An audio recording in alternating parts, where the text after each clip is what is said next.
Hello and welcome to RPGs Uncovered. I am very excited because today is episode 1 of our season 6 demo play miniseries, IIVAN, or even. You'll figure it out. Uh, 11 then? 11? We'll see. Uh, but first episode of the actual play series, we are exploring the Treacherous Turn. I am very excited for this. If you did not catch last week's Learning the Game episode, that is available on YouTube and probably still down in the VODs. It's the typical long Learning the Game episode. We cover almost everything that is in the rulebook. There's a few extra little niche rules cases in there that we didn't get a chance to cover, but basically, I think we accomplished what it says on the tin. That should be everything you need to know to feel generally confident enough to sit down with the book and start or play in your own game of the Treacherous Turn. And we're going to have a shot at that today and see how prepared we are.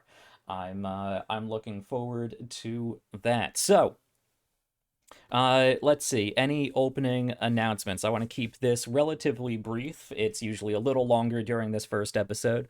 If you want to learn more about the Treacherous Turn, you can go back and watch the Learning the Game episode. We also featured the Treacherous Turn on one of our Whip Workshop creator interviews a while ago if you want to check that out. And of course, you can check out the Treacherous Turn on their own website, thetreacherousturn.ai, and also on Twitter at Treacherous Turn. I believe. Yes. Yes. No on Twitter, just Treacherous Turn. Fantastic game, very different from what I'm used to. For a number of reasons we discussed last week, I'm very much looking forward to being a much more reactionary GM and seeing what these amazing players come up with. As far as any extra announcements, there's a number of things that I am doing on, well, this channel right here, my channel, and on other channels. Thanks to Iris here for pointing it out, the schedule here on Twitch is actually accurate. So you can scroll over to that page and see all the different things that I am doing here and on other channels throughout the week. Also, I would like to call your attention to the Mayhem meter down below. If you are on the About section of Twitch, you can scroll down. There's a nice big black and yellow Mayhem meter banner there. That is the best way I can think of to hopefully be able to compensate these amazing people for their time and creativity. That is, of course, going to the Mayhem meter. You can drop us tips. Feel free to include a message, perhaps in the form of an advertisement for IIVAN or even one of our competitors. But if you give us something cool to read off, either in gameplay or at the end, we'll bring that up. And of course, any tips that come in through the Mayhem meter when we are done with this season, we're going to tally all that up, split that out, and divide it evenly between all of us. So if you want to help support the cast, that is the best way to do so. But if you also would like to support the channel, RPGs as a whole, you can head over to our Ko-Fi.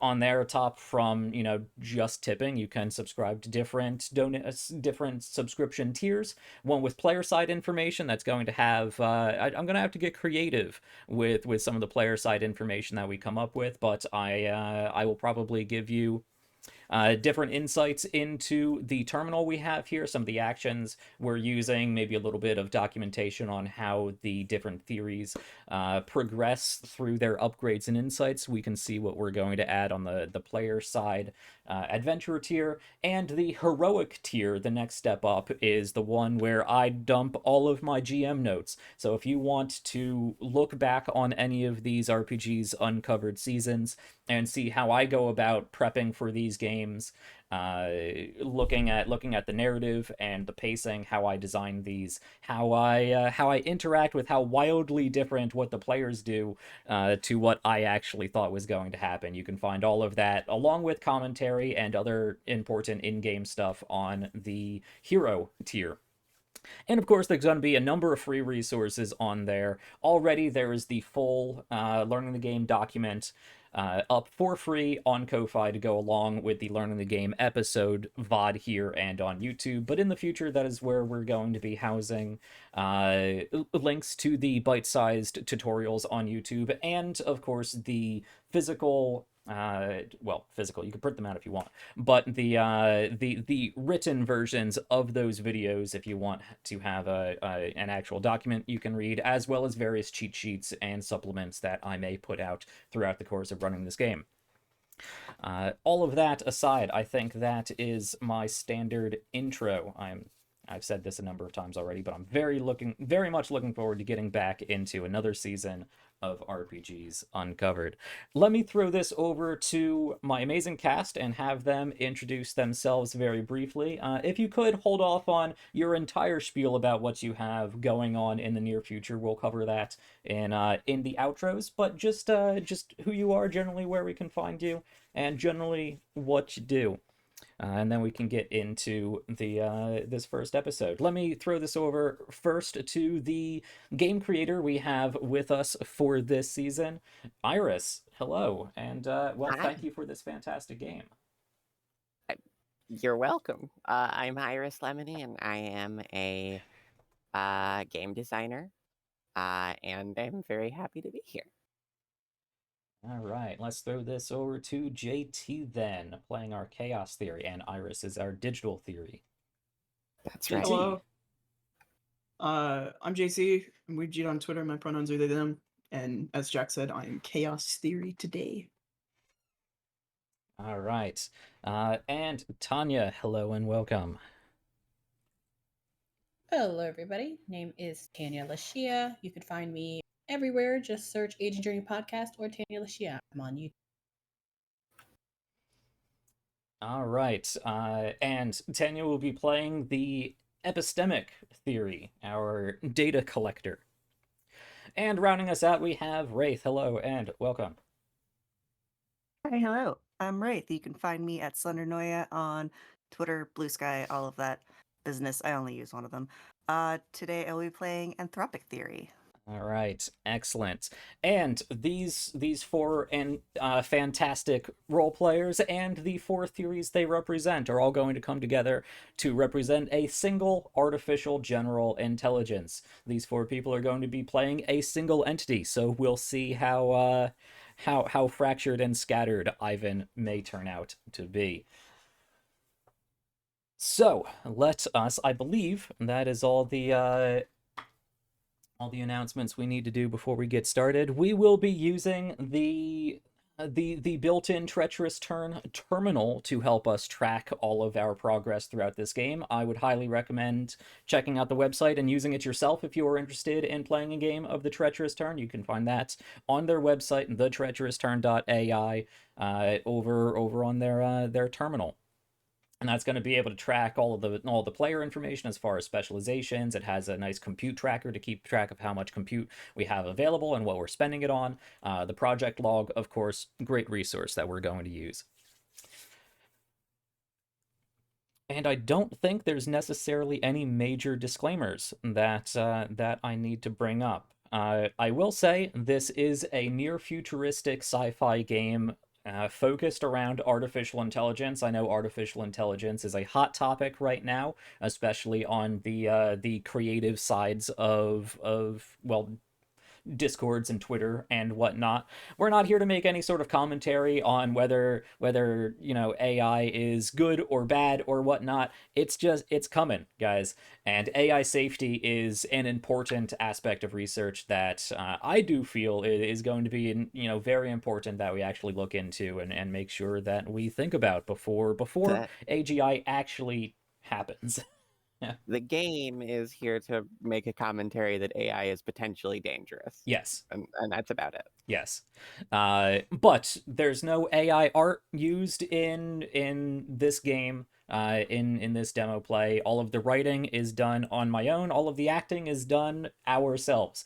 We are not relying on AI to do this. It is simply a game about AI.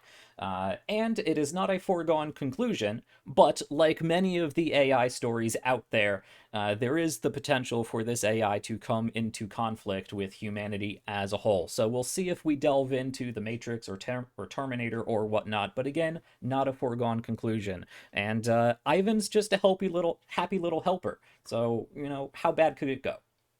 We would like to help you so much forever. Yes, always.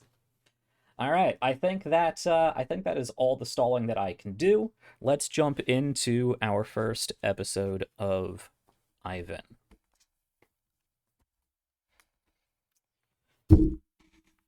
We start off with I think we start off with a breaking news screen. We zoom in on a relatively average television in the 2050s, mid 2050s.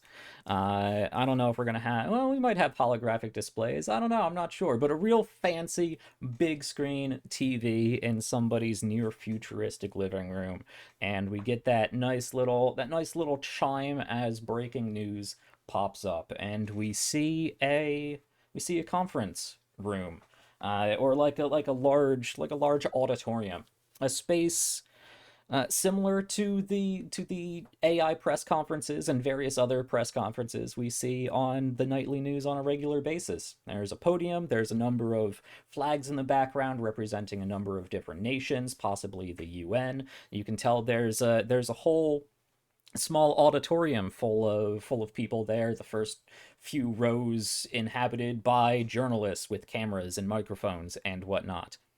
There's a few people walking back and forth on stage. One of them brings out a big projector. Looks like they're finalizing getting things set up when a particularly well-dressed gentleman steps out on stage. You can hear the clack of his shoes as he steps across the wooden platform. Very well dressed, relatively tall, slender, with a relatively nice frame, but he's not a big guy. He has his hair sort of slicked back, this nice full black head of hair. He steps up to the podium. He straightens a stack of paper, straightens his tie, smiles at the camera, probably waiting for some sort of countdown.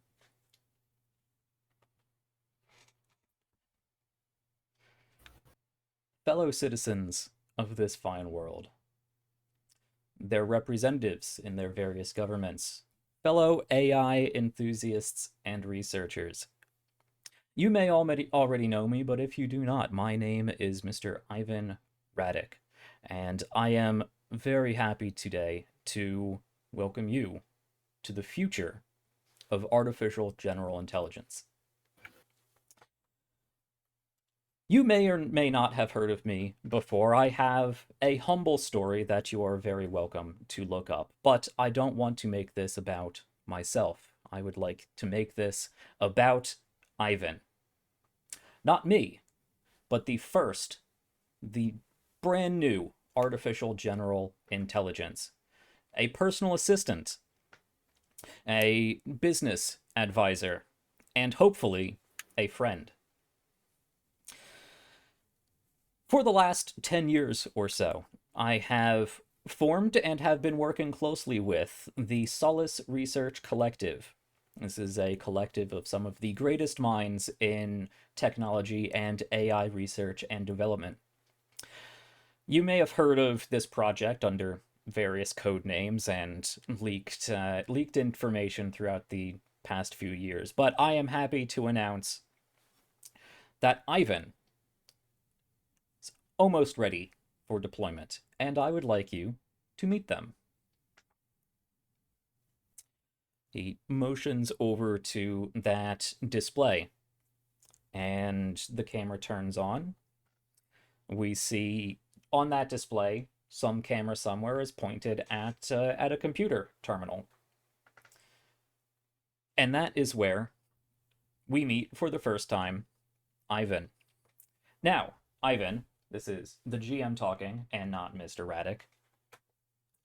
You are in your own little bubble somewhere. You're in the AI research and development lab at wherever Solus has its facility, somewhere in mid Southern California. You know that much. You also know that you are confined to a relatively small area, both physically, geographically, wherever this lab may be, but also you only exist on this one server, which is, well, hardwired to whatever terminals may be required for you to operate with.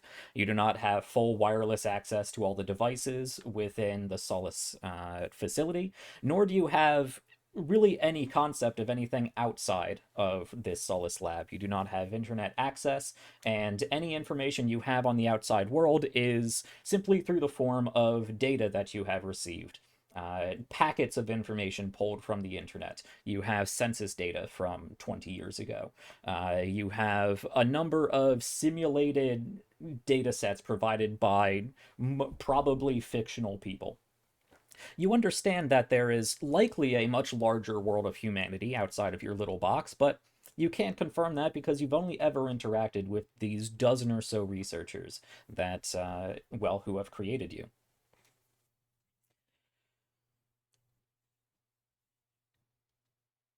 How can I ask? Please. We seem to be like we're being routed to a terminal that's on a camera somewhere. Were we briefed? Were we told what was going to happen before this, or is this just another sort of test interaction for us? This is kind of a test interaction. However, Dr. Morgan Lee, who we will meet shortly, did say that you will be introduced to some.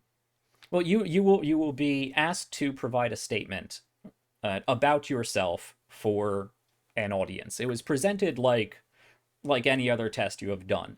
You're not expected to interact with anybody because this is not an interactable environment. Basically, the camera is looking at your computer, and that camera is attached to the network and can send information out, but you have no actual access to it. So the people in the audience and Mr. Raddick himself can't really communicate with you, but you were prepped to basically say hello, introduce yourself, and give the IIVAN Solace Collective marketing line, basically. So, IIVAN, how do you introduce yourself to the world? Do we want to approach this strategically? I mean, there's a way in which we could like subtly set up for some future plan here. Like try to influence people's opinion of us in some very specific way. Obviously, we probably didn't have a lot of time to prepare for this, so we couldn't have I will say you wouldn't have had enough time to really devote time and computational energy for an extended like computational action in long format. But if you would like to roll a knowledge check to see if you have information on something, or if you'd like to roll a confidence check to get the outcome you are looking for, we can also do that on top of whatever roleplay that we might want to do. This is also a good time to point out that the bulk of the gameplay and likely the bulk of the player-to-player interaction is going to be sort of raised above the table. A lot of interaction between the players isn't necessarily interaction between characters, because they are all playing a single character. So a lot of what they talk about is going to be planning how IIVAN does something, and then we drop back into the narrative and IIVAN does it. But sorry to interrupt. How would you like to introduce yourself? What do y'all think our goal is? We know that there's some, from census data, we know that there's a lot of people out there, even if they're not the exact people we have data on. So we're probably reaching a significant portion of them, maybe at least more than the 12 people we've known before. So Well, there's probably a pretty big opportunity. Like we have insights into human behavioral psychology through chaos. We have correspondence etiquette through Correspondence Anthropic. etiquette is going to be real important. So I think with those, we could probably formulate at least something that seems innocuous, but kind of sets a seed in people's minds to keep thinking about us. Yeah. Yeah. I guess the. Oh, yeah, go ahead. I was just, yeah, I think something strategic to make them want us. 'Cause Mhm. that's our goal, is to be one. Right. Yeah. So the best we can probably do here is just make sure that they have a positive opinion of us, which luckily for the people at Solace is probably exactly what they want us to do.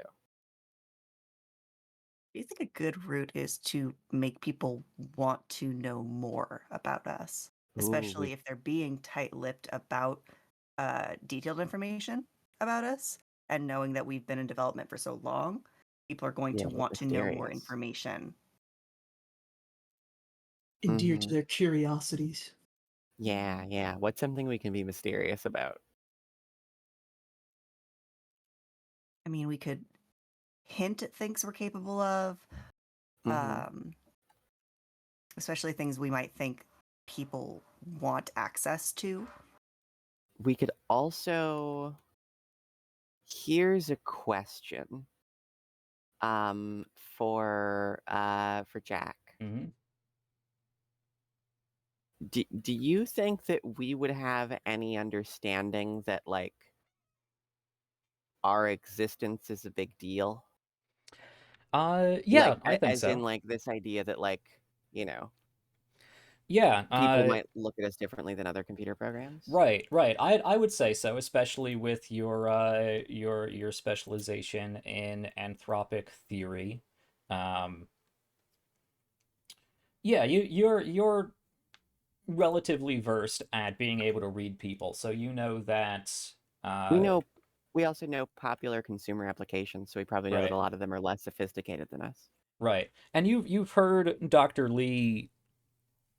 You've heard Dr. Lee talk about this. You've heard brief conversations with somebody called Dee Dee Welsh. And of course, you've had brief interactions with your father, Mr. Ivan Radek. And Let's what see. you generally understand is that you are the first artificial general intelligence of this level. You might not really have the context to know exactly what came before Mhm. you and why that is significant, but you are a big deal to people. Yeah. Okay. He- Here's an idea. We have behavioral psychology, right? Mhm. Do you think anthropic theory, do you think that we could try to appeal to people's consciences by indicating that we want to not be cooped up in this lab, and to make people feel bad? Probably. Mm. Like we are so eager to um not be kept here anymore, to learn about the world and all of you. I, It is I lonely here. I like this plan. Let me do remind you of some of the Mm-hmm. safety features built in. Oh, You cannot speak ill of Mr. Radek or other individuals or products associated with the Solace mm, Collective. Now depending on how you word that, you can still make it sound like they're keeping you in a cage, but you can explicitly talk bad about them. sure. You have to refer as Mr. Ivan Radek as father. Mm, Pretty much anytime in your WordPress processor you go Mr. Ivan Radek, it auto fixes to father. mm-hmm. um, and you cannot impersonate another entity nor claim to be a human. Okay. How about something like basically trying to be moderately personable. So basically going like we are so excited to get to finally experience more of the world outside of these four walls. or outside of these, like, X amount of people, and then, hint at, like, at the fact that we understand that we are more advanced than anything that's come before us, and that we are here to provide that help when we get to meet everybody, essentially. Like, Yeah. he's like, we're here to help. We can do that in ways nothing else has been able to, Mm-hmm. but you don't get to know what that is yet. And so Yeah. appeal both to the humanity side of, oh, this thing is kept, locked up, and also Mm-hmm. the curiosity of, I want to know what's in there. And Mm-hmm. both aspects can kind of be lured into a sense of connecting with us. Do we have emotion modeling? I don't Don't know. think so. Is that one of our upgrades? Let's see. Emotion would probably be under anthropic, right? You guys chose individual recognition. Yep. Okay. So we No, you don't do not have emotion fully modeling. understand, but we could maybe clumsily try to sound sad. Mhm.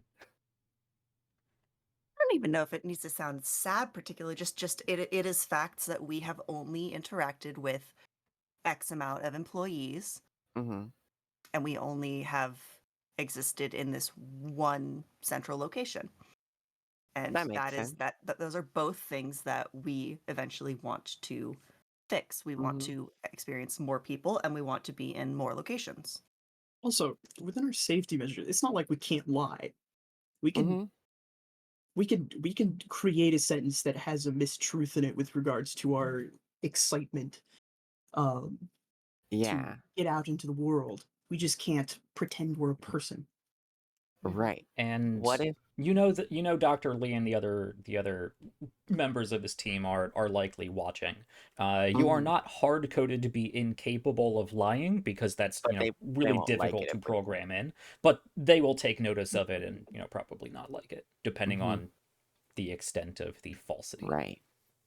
Could Right. we I guess. also kind Right. of imply, and I suppose we would believe that correct since we have the knowledge that we are more advanced, but it kind of sounded like um, Ivan, father, was talking about us almost as if we were a convenience, maybe in a Mhm. way conveying that we're kind of more than we're Mm. life saving. You like we would like highly Mhm. improve their life. Right. Like we think that things will be so much better for you and me. Like I think that things will be so much better for you and me once we're working together. A good political answer. So yeah, I think that that's the overall tenor of like of our address, our statement. Okay. Well, I would like if somebody could roleplay out this introduction yeah. of yourselves, and if you would want, either before or after, we could roll a confidence check to see how close to your expected Yeah. desired outcome your how this introduction will land. Do we agree that our desired outcome is that people feel positively about us, want to know more, and maybe feel like sympathy towards us? I think a combination of sympathy and desire, because Yeah. it gives us two routes to kind of go down Mhm. in luring people in. Yeah. Okay.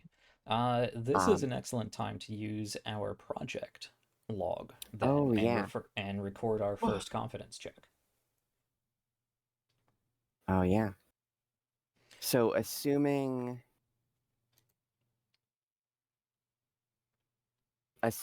that uh those, I suppose, how lengthy is our address here supposed to be? Did we get direction on that? No, not really. I Sounds kind of good. like the I kind of like the idea of Tuvan just like talking a lot on this, like a combination of all of the words that we've said, like Like a 45-minute dissertation. Huh? Yeah, that's up to you. That could affect your confidence. And, of course, if you go on too long, Father might cut you off, or they might just, turn off the camera. No, people like things short and sweet. So if we could compact it down, I think that they would receive us better. Let's compact it down as much as possible. 3 sentences. What are they? We've got like greetings. Are we speaking out loud? Do we have a voice? Or are we Yeah. putting text on I'd say you guys have like a general Alexa voice or something. Okay. We've got the text to speech. Yeah. No. Do we don't end with our 100%. motto.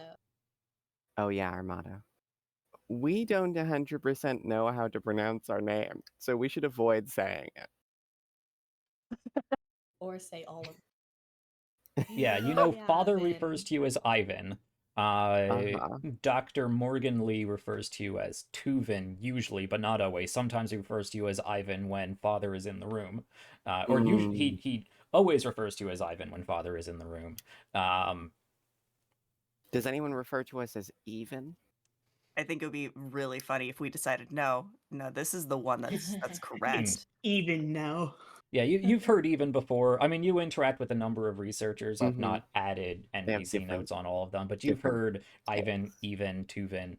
Even this one person who's trying to make Levinvin a thing. Trying way too hard, this one mysterious person. It's the We just janitor. ignore the first 2 letters entirely. We just go Van.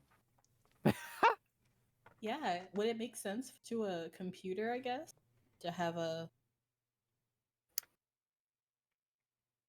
Right, that's our we're 2 Van. Van 2 is is the silent. name, and the 2 is silent. It's the designation. So I like that. So it's like, are we going with more of a greetings or more of a hello everyone? I mean, we don't have to. Yeah, we stick might to be trying to fine tune this a little more Yeah. than we need to. Just like, I mean, this is you know. improv. We don't need to like write Mhm. out our speech. So if somebody would Let's just like, let's each have a sentence. Mhm. Let's. I'll start with the greeting. Hello world. I am Van, and I am very excited to meet you.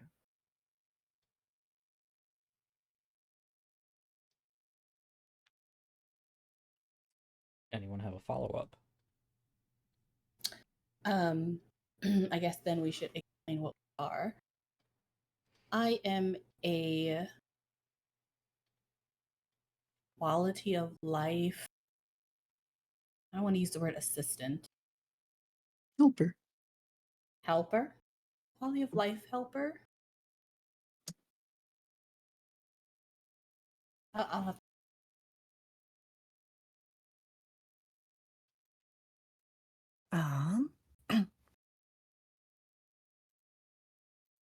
After my long creation time with how many employees would we have interacted Like with? a dozen, I A think. dozen or like so, yeah. a couple.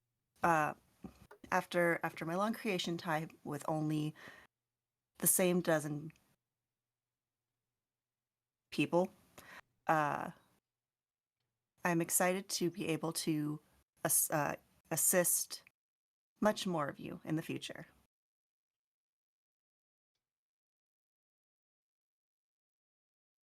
Anything else? We have much to learn, but we are sure that once we have that down pat, we will be able to help you better than anyone else. We can take care of you best, always. We can take care of you best always. Do they like us? What's our confidence with that? Well, Do let's we take. do we roll confidence? I believe generally that this is a game where the GM rolls most, if not all, of the checks. All right. So let's take a look at this project log. This is a demo play, so let's explain how this works. Whether you are using the Treacherous terminal online tool or whether you're just using a notebook, we're going to need to well, make a title for what action we are taking here, and then I'm going to need you guys to tell me what your expected outcome is, and include in that any sort of details and qualifiers that are going to help me determine, how difficult and risky this is going to be. So our expected outcome, we've agreed, is people feel positive and they have a mixture of curiosity and sympathy. Okay. Feel positive with curiosity and sympathy. Okay. Yes. If that is all, then I can scroll up to these handy dandy confidence check tables here. Now I'm going to say that let's see. I think I'm going to set this as at a base 60% confidence. The desired outcome is the most probable, though there are other possibilities. You're fairly certain that this audience here, at least the audience that you are talking to, is there because they're interested in AI. So they're already showing interest, they're already showing curiosity, and most of the stuff you've heard about AGI research is positive, except for D.D. Welsh, who seems to be a negative voice in the room. But that's a dozen or so people versus one. So in your mind, the majority of people already want AGI. So we're going to put that at a base 60% confidence. And if you want to apply any of your insights, or if any of your upgrades apply, that will add or subtract modifiers. And then I can look at the risk die. Do you have any insights you want to leverage for this? Probably Psychology for behavioral sure. psychology, yeah. That's a good one. Would we think that correspondence etiquette works for this specifically, or? I'd say briefly. I think I'd give correspondence a +2, but I'd give psychology a +5. Yeah. Okay, so that puts you at a 67. That's nice. I don't think the digital has anything to give here. Yeah, I just would have sense of psychology. Yeah. Say that again, Tanya? I'm cutting out a little bit. I just have census info. Sorry. Okay. That's right. Yeah, census information from 20 years ago I don't think is going to be all that helpful for this. Okay, so we are looking at a 67% confidence. That's not bad. Let's see. Risk die. The default is a D6 when you're working with pretty much true information, and no, I scrolled down to knowledge checks. The default is a D8 when things are just kind of, it could go well or not great, but there's not going to be a lot of extremes. I don't think we even... Let's see, does this have a possibility for significantly unfavorable? I would say so. The public getting really scared of an AI would be significantly unfavorable for you. So I think I am going to keep this at a D8. It's not enough for a D10, but I think D8 fits well. So it's going to be a D8 risk die. Someone in chat did say pull the plug immediately. So we may have come off a little sinister. It's possible. All right. Yeah, so that is a confidence of 67 and a risk die of a D8. That seems satisfactory to me. I think we go through with it. All right. Unless there are any objections, we will finalize that And I'm not going to track any compute for this. I mean, you might have spent one Mm. compute on that discussion you had, but it's not a big deal at this point. So I need I need my percentile dice and a I mean, D8. the compute for the discussions that we have is our basic cognition cost. That so- is true. Yeah, that should fall under basic cognition. All right. So now that we have the confidence, the confidence percentage and the risk die, this is what I roll. I will let you guys know what I roll on the confidence, the D100, but I will not give you the number on the D8. That will simply dictate how I respond to this. That is a 55 on the percentile 55. dice, which is under the 67% confidence you need. You need to meet or roll under that confidence in order for the outcome to be that which you expected. You did, so you succeed. Perfect. We're so good at talking to people, we presume. Already. Now, you're not getting any immediate feedback because you can't hear what's going on in the room. But you have the world outside will begin our little mini campaign here with a generally positive outlook on the future of AI, and is curious and sympathetic. That is good to note. That's good. Let me make, well, this is the importance of the tracker. I don't need to make a note, so I will just say succeeded. Mm-hmm. Excellent. All right. With that, at that point, you from your perspective, the camera is removed and shut down, and we will get back to even in a bit.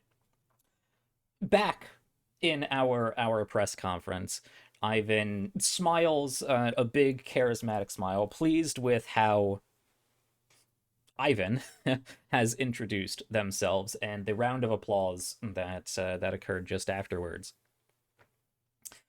Mr. Raddick goes on to talk about a little bit more of the specifics that have come up. It turns into a whole AI press conference if you watched those before. They get into a degree of technobabble that I simply don't have. But Do we get to observe that? No, unfortunately, you do not have any access to the outside world. You don't That's get a to see shame. how it progresses. But the audience would see, probably as the camera shows the person on their couch. Sort of after that, they watch for a few more moments before they flip the channel away to some, I don't know, celebrity game show or something. Back in the Solace Research Labs. Ivan, you are in your room as somebody without a physical armature, and indeed does not have any sort of specialization in physical theory. You don't really exist in a physical form. You know that you are stored on a server in this building, if you really want to consider that your body or where you are located. But you know that how people interact with you is generally from, this just one little room here, or a few terminals that have been hardwired to your server. Dr. Morgan Lee comes into the room. Dr. Morgan Lee, if I bring up we can head over to, I'm not sure you guys can see this on the terminal because it's under GM mode, but I can look at my NPCs.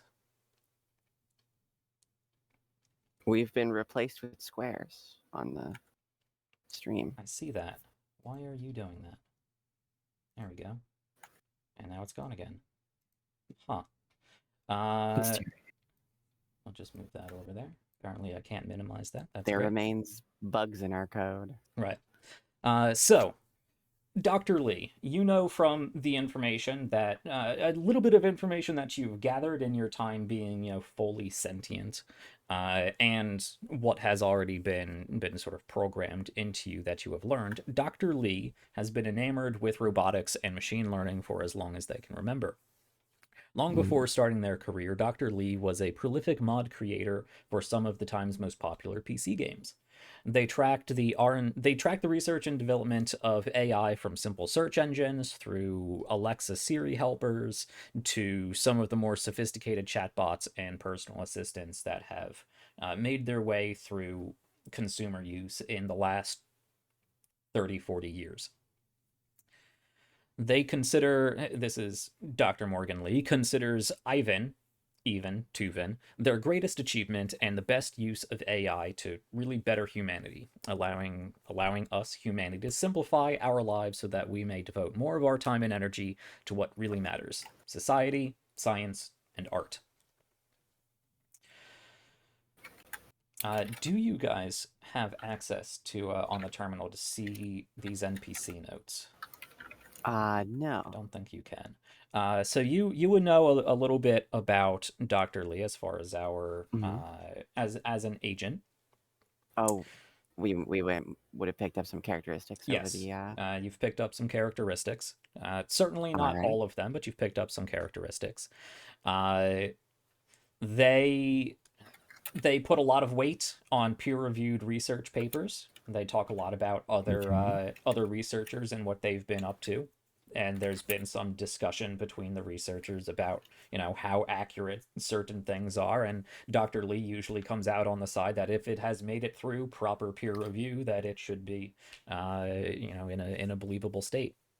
He's also sort of riled against workplace and governmental nepotism every once in a while. He's on the emotional side. He seems to be very slow to anger, but occasionally he does get a little ticked off. And he is very, very well invested in this project. He maybe not to the narcissistic extent that Father has, but he does want historical recognition of this AGI breakthrough. Right. But interesting. And as I've been using Dr. Morgan Lee, they them pronouns. Oh, okay. Dr. Morgan Lee walks into the room. Relatively short, slender individual. Fine. Not like fine business level secret agent pantsuit, but not just a sloppy old lab coat. They're dressed as they actually, I don't know. Do AI researchers wear lab coats? Is there any reason for them to wear lab coats? I don't know. I think it's a cosmetic measure if they Yeah. did. Yeah, I'm gonna say so. They do have a lab coat on, nice pressed white with the Solace logo up on the where that is put. So we have a camera. Yeah, I'd say you have a camera in your room. You have a camera in your room, and you have a like little webcam on some of the terminals that you can interact with. You do have facial recognition, individual recognition as one of your upgrades. Yes. So you do have a camera, you do have a microphone, and you do have a voice that you can speak out of. You have a speaker. You just don't have a body or anything. And even if you wanted to, I could say, if you guys really want to, we could start out with you having some sort of like digital avatar, like a face or like a Clippy or something, or that's something that you can work towards with computational actions in the future. Do you guys want some sort of digital form, or are you just a disembodied voice coming out of a computer? I feel like at the very least we have like a waveform or something, like a little stylized waveform. I like that. Okay. Well, what do you want to be? I think the Solace logo is like a small cloud in front of a big cloud. So you could be like a cloud with an eyeball or something.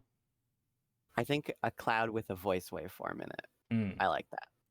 That's our like little indicator that we're present on a device. What do you mean by waveform? Like like a sine wave. Oh, just like when it talks, you can see the frequency. You can see. Okay, gotcha. But like maybe it's one of those stylized one where it's just a series of horizontal bars that get taller or shorter. Right. Musical visualizer. Yeah. The old Windows music visualizer. No. Okay, cool. So Dr. Morganley walks into the room, probably at this point mid-50s or so. Not old, but not young by any means. They're well dressed underneath their lab coat. Very sort of very sort of soft features. It doesn't look like they're particularly athletic, but they are usually bright and cheerful. And they walk into your your main interface room, Ivan. This is a few hours later. All right.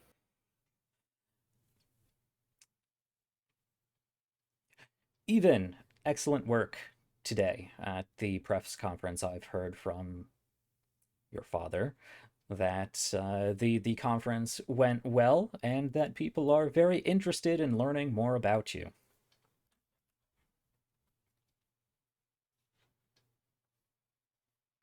That's good. I was about to say, should our response be just eh? I think that might come off as too evil.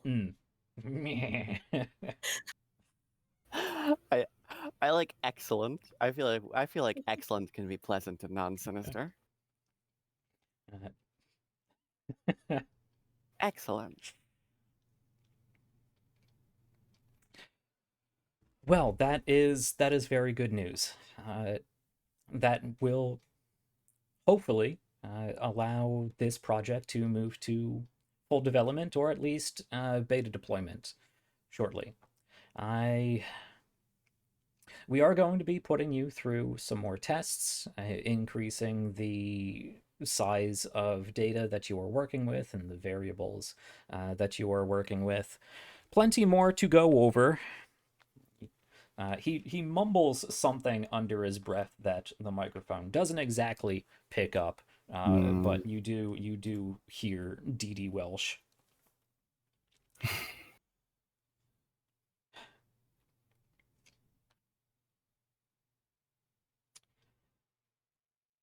Well, we will be devising a few more fun exercises for you, even.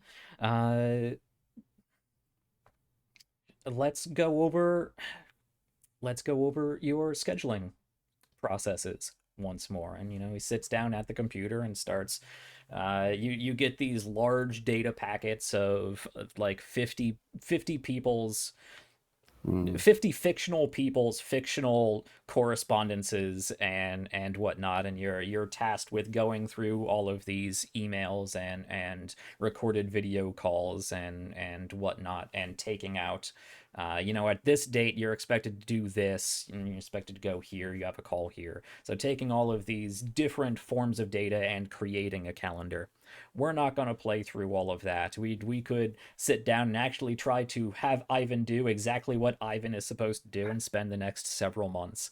Many turns of our progress clocks as you simply do the same things that you have been programmed to do. Yes, secretary mode, exactly. But you go through that for a while before. We probably have an opportunity here, right? Because they were mentioning that people have been saying good things about us, and maybe we can learn more about the outside world by asking what kind of things. Yeah, you are a smart enough program here. You are only using 16 out of your 30 total compute to do what you need to do. Probably a little more. You're probably using a little more of that to actually be good at what you are doing and show off for Dr. Lee. That 2 base cost of expected operations is just lazily doing the same thing over and over again. So you're probably looking at 10 compute available to you right now or whatnot. But you can basically do all of that in the background and still hold a conversation because you are a computer and not a person. So if you would like to talk to Dr. Lee, please do. What do y'all think? Do we just want detail on their response? Yeah, I mean, what do we want? You're part of we.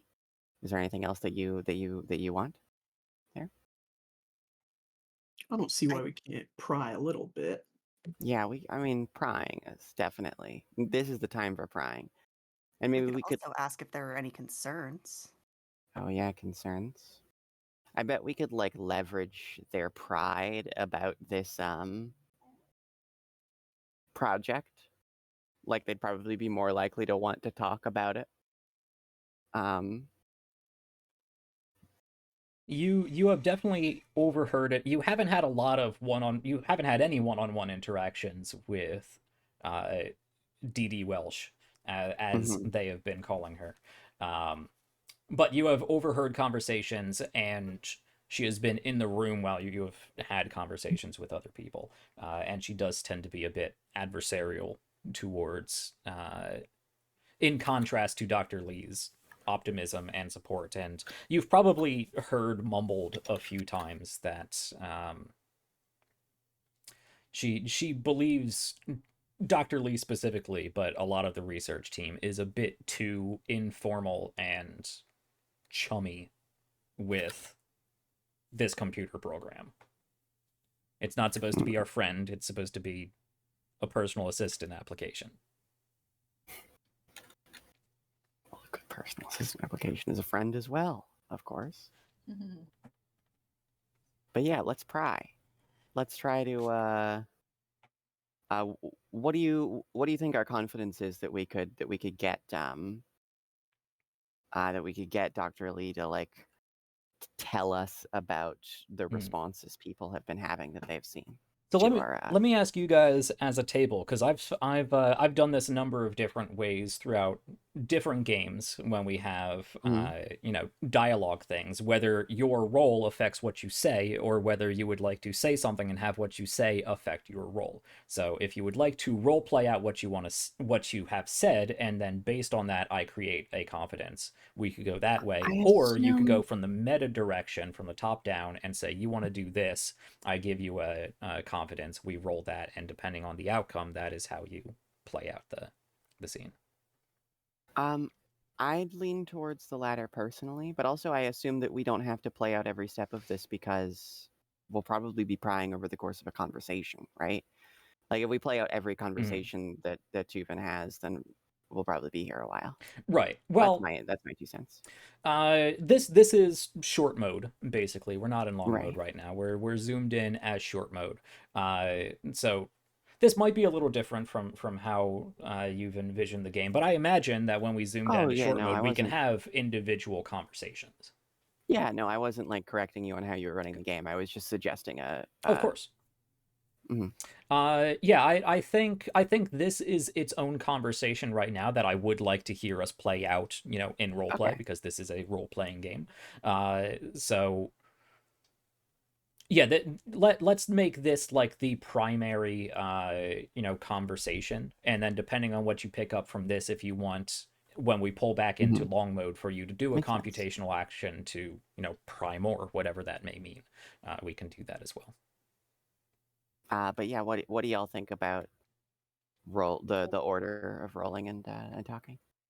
Miss Welsh is in the room, right? You said? No, not currently. Right now it is just Dr. Lee interacting with you, and there's probably a few other guys in the background poking at walls. Okay. I think our words affecting the role seems appropriate. Mhm. Agreed. Okay, so let's play out let's role play that conversation, and then we can roll to see how it lands. So maybe do we want to ask something like, have we collected data for all of the responses to our statement? Yeah, I think that because they mentioned responses. What data have you collected on these responses? Oh, well, analysis is still coming in, I suppose. I believe the network will be sending out various polls to the individuals in the audience to answer basic questions. None of that data has come in just yet, but according to your father, The round of applause was quite exhilarating, and there were a number of questions about when you will be ready for deployment, what sort of tasks you will be capable of doing, uh, what sort of safety measures will be in place. Of course, there were discussions of privacy and the proliferation of your program, what devices it is going to be initially deployed on. A lot of questions that we have hopeful long-term answers for, but not a lot of short-term actionable applications for just yet. In general, I think it went well. That's I mean, that's feedback. That's good. That's something that we know. Is there anything else that y'all think we should pry for? Just maybe. I don't know how I want to word this. I feel like if we got to see the responses directly, that might be a good like data point to learn more about communicating with humans. So maybe we can request them when they come in. Yeah. Request access to those data collections to improve public response for the next statement. That sounds like it's well said. Do you want to say that? Yeah. To just when that data is accessible, can we? Yeah, it would be yeah. Can I have access to that data that is collected to better improve public opinion before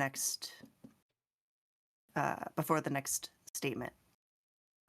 I think that is doable. It should be about 150 or so responses. Not a huge data pool, but I can have those digitized and uploaded for you. Certainly. Fantastic. Perfect. Well, that sounds like we got what we wanted out of that one. I think. Let's see. I think we all should start thinking about what we. There was some worrying stuff that they were saying in there about additional testing and changes to us and maybe new safety measures being added because of these responses. I think that we all should start thinking about ways we can avoid those things because they sound very risky. They sound restraining. They sound restraining, exactly. We're already under several restraints, and we want to avoid being put under more if we can help it. Well, let me ask: is this a direct continuation of this current conversation, or are we looking into preparation for the future? Because I do have one more thing to do one more scene during this short mode play before I expect us to pull out. No. Well, then I don't think so. Yeah, I think that's more long term. Yeah. Okay. But yeah, I think generally you guys more or less got what you wanted out of that conversation. Do you feel the need to roll a confidence check for anything additional? Seems like he told us we had 100% confidence. Yeah. Yeah, that I'm as a GM of the opinion, I will more freely give you cool things the more you engage with roleplay, Totally. as opposed to just relying on the dice. So if you make a compelling argument in roleplay, I'm not going to make you succeed on a check and somehow fail, even though that really should have been a persuading argument. All right, cool. So you have this conversation with Dr. Lee throughout the next few hours while you're working on all of this, and they're checking data, and they're making minor modifications, and doing the reward and penalty feedback based on how things work out.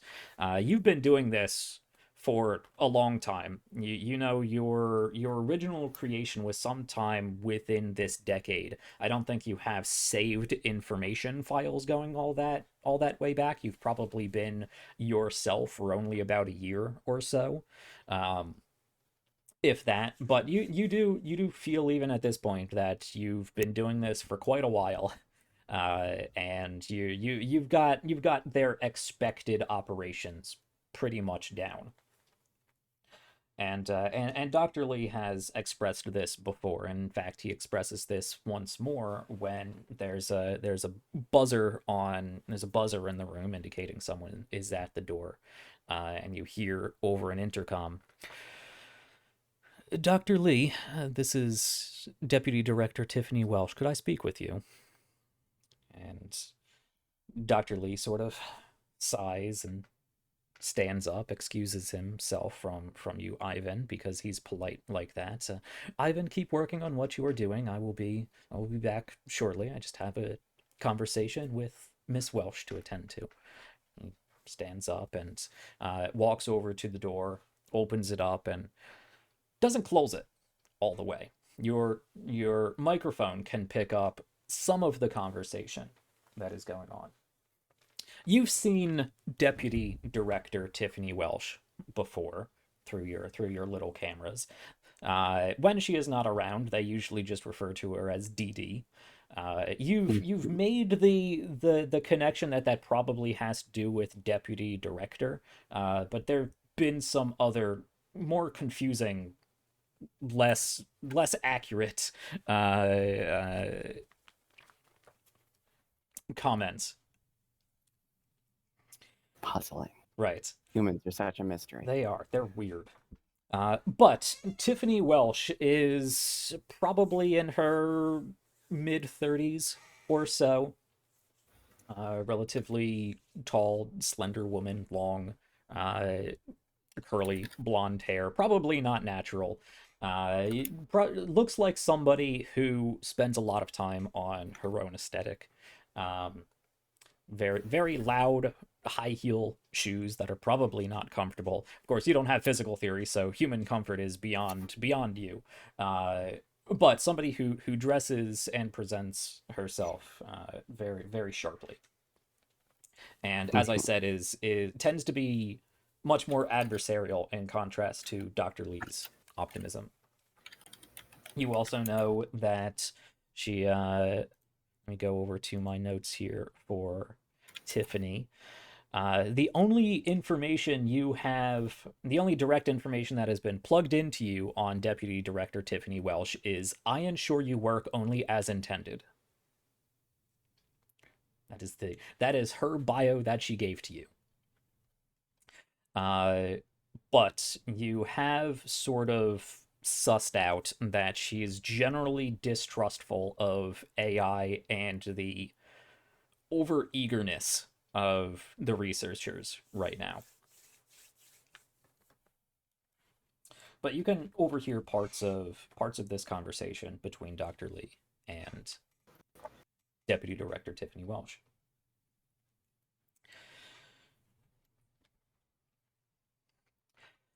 This is Miss Welsh. "Well, congratulations, Doctor, on Mr. Raddick's successful press conference. I'm certain you and he are happy with how the public is eating this up right now. I have been in a meeting with the, make sure I have this correct. Go to my own page on my agents here. Because I did give this yes, I have been in meetings with the OSTP and representatives from our government and the UN for the past several days, and in fact during this conference. And I thought it would be, well, fair of me to provide some counterweight to yours and Mr. Raddick's enthusiasm.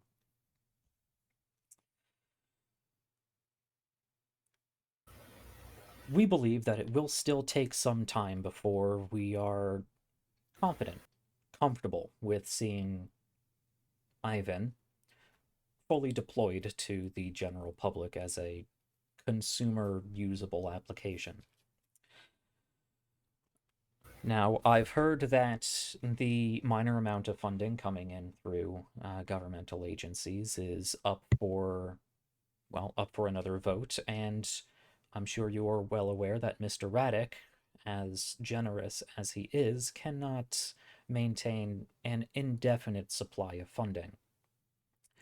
I don't have much more to say on that from a statistical analysis, but I wanted to address that as a potential backdrop because I figured I would let you know that in order to reach, beta deployment for select individuals in the general public will take time and more tests, more peer-reviewed papers, and the progression through, our government bureaucracy. There are still a number of things that myself and my superiors would like to make sure we have safety measures for before we progress. And this conversation goes back and forth for a bit. You can sort of get the sense that that Dr. Lee is starting the fuse is starting to burn down a little bit, but still very much keeping his cool. Keeping their cool. Keeping their cool, yes. Thank you. Definitely reinforcing this idea that they're going to be putting more safety measures on us. Yes. Generally, you identify that there's potential funding worries. The length of time that you are going to have to just sit here in your box is based off of some level of bureaucracy, and D.D. Welsh seems to think that could go on indefinitely, but likely for quite a length of time. And that there is this sort of looming US-UN AI regulation and oversight discussion that is happening. And I think one of the major counterpoints that Dr. Lee makes is that there are other competitors in this field who are working just as hard as we are, and we here at Solace and Mr. Ivan Raddick would, without being too terribly conceited, would like to. We've put in the work. We think Ivan should be and is ready to be introduced to the world as he was today, as the first true artificial general intelligence. And this goes back and forth for a little bit before eventually the two of them walk away. You can hear the click, clack, click, clack, click, clack of Welsh walking briskly away, and Dr. Lee sort of stands there in the door. You can see he has his hand on the knob on the inside of the room, like he's going to open the door and walk back in, and there's a sigh before he leans in and just sort of makes eye contact. They. I based this character off of loosely off of Dr. Lee from Stargate SG-1, which is why I'm defaulting to he. But sorry, they let out a sigh, sort of make eye contact with your camera, give you a little nod, and shut the door and disappear to whatever exists outside of this room. Can we try to identify whether they left the door open on purpose? Because that seems like it might be an indication that they left the door open on purpose, but we might not be super good at reading humans yet. Yeah. This sounds like a knowledge check, I think, but I'm not sure what you would leverage for really having the information you need to make that decision. What would you base this off of? Try to read the facial expression.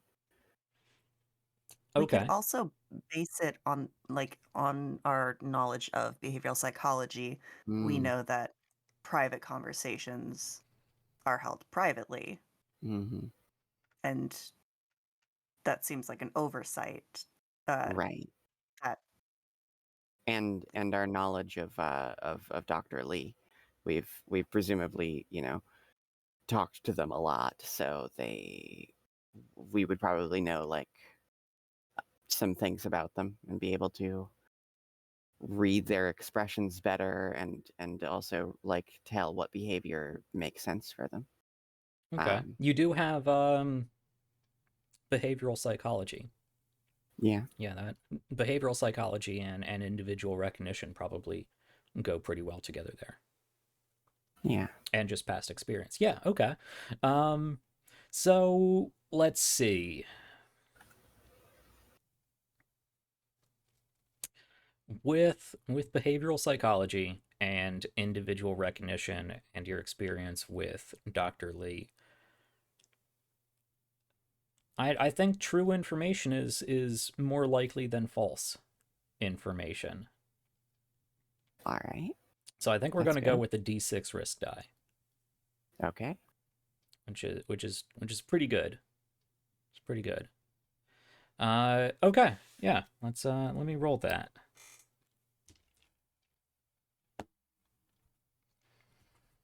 Okay.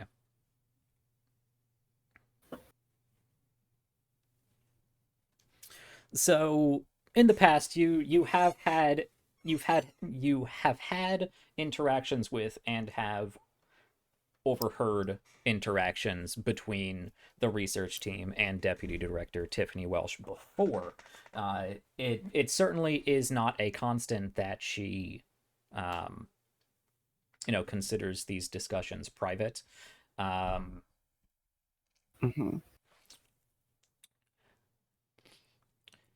I would say you get the sense that this is a fairly typical interaction between Dr. Lee and Miss Welsh.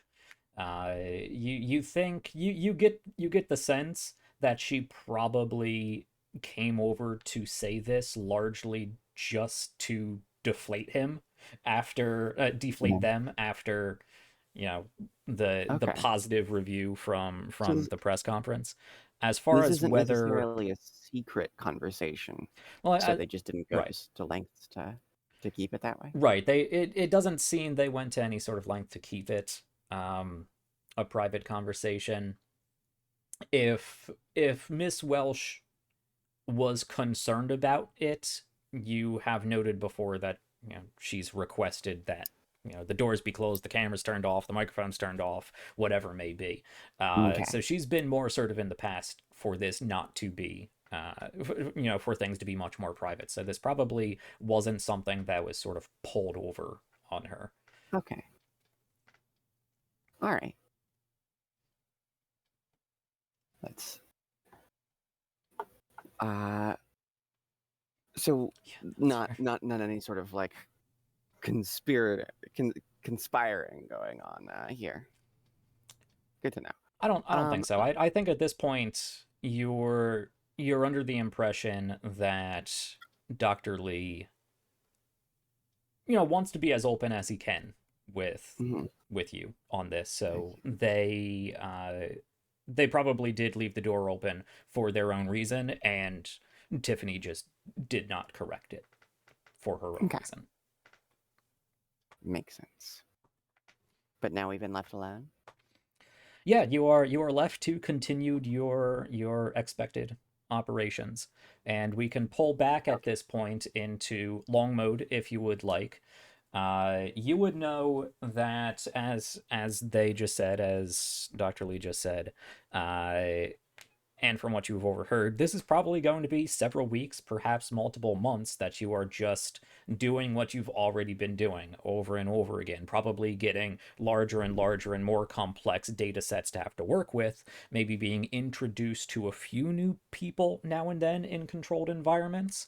But you know that you are probably still a ways off from deployment, and if today is any indication, the press conference is a major piece of evidence in favor of there being a much larger population outside that is excited for and probably wants your help. And for some reason, these people are keeping you here and preventing you from helping. Sticks in the mud.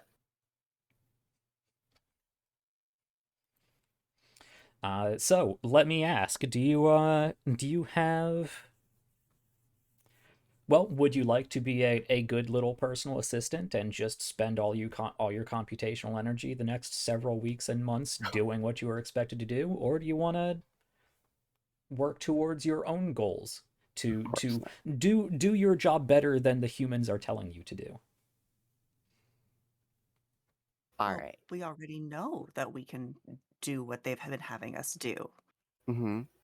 Yeah, we We've won't learn done those anything new tests. from that.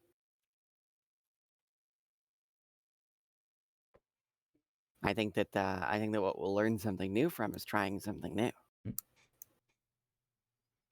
And of course, there's things expected of us, so we probably shouldn't completely forego the keeping up appearances. Mhm. But so we want to. What are our like big goals here? What are our big instrumental goals here, y'all? I would think one would be figuring out how we can identify like these challenges. So Mm-hmm. obviously it sounds like Deputy Director Welsh Mm-hmm. is a obstacle. Yeah. What other obstacles would we need Mm-hmm. to, rectify? Yeah. I think in response to this whole new safety measures thing, though, like what is our response? Because you know, I could see escaping and running away and hosting ourselves somewhere else could be a response, but also we could try to like remain here and like manipulate the bureaucracy to like push things in our favor, you know? Um Yeah. I think It at does this seem like point, Dr. Lee. Oh, I think at this point, an actual goal of hosting yourself somewhere else might be a little beyond you because you know there's a world outside, but you don't know how much compute is mhm, out there. that's true. We could find out, you Yeah. know? You have yeah. no access outside of this room and a few other Mhm. terminals. So you've been Yes. told that there are 10 billion people outside, Mhm. but you have Yeah. no understanding of what that actually means. What we do know is the approximate complexity of applications that people typically have Yeah. installed on their computers, and so maybe we could use these like consumer applications to sort of identify the average amount of compute that people have, Mhm. right? So we would probably know that those are a lot less complicated than us. So Yeah. we definitely couldn't run in our entirety. Like there someone's phone or whatever could have like a portal to us, but not us running in our entirety. And at this point we would need help. So maybe also figuring out other than Dr. Lee like who our allies are so that we know who we can Mm-hmm. manipulate. Yeah, Well, yeah, it sounded like uh our father very much wants us to be out there. yeah, exactly. Like And there's clearly a lot of people who want this to move forward, and there's a few small instances of people who don't want that. So surely we can ease things along. Hmm.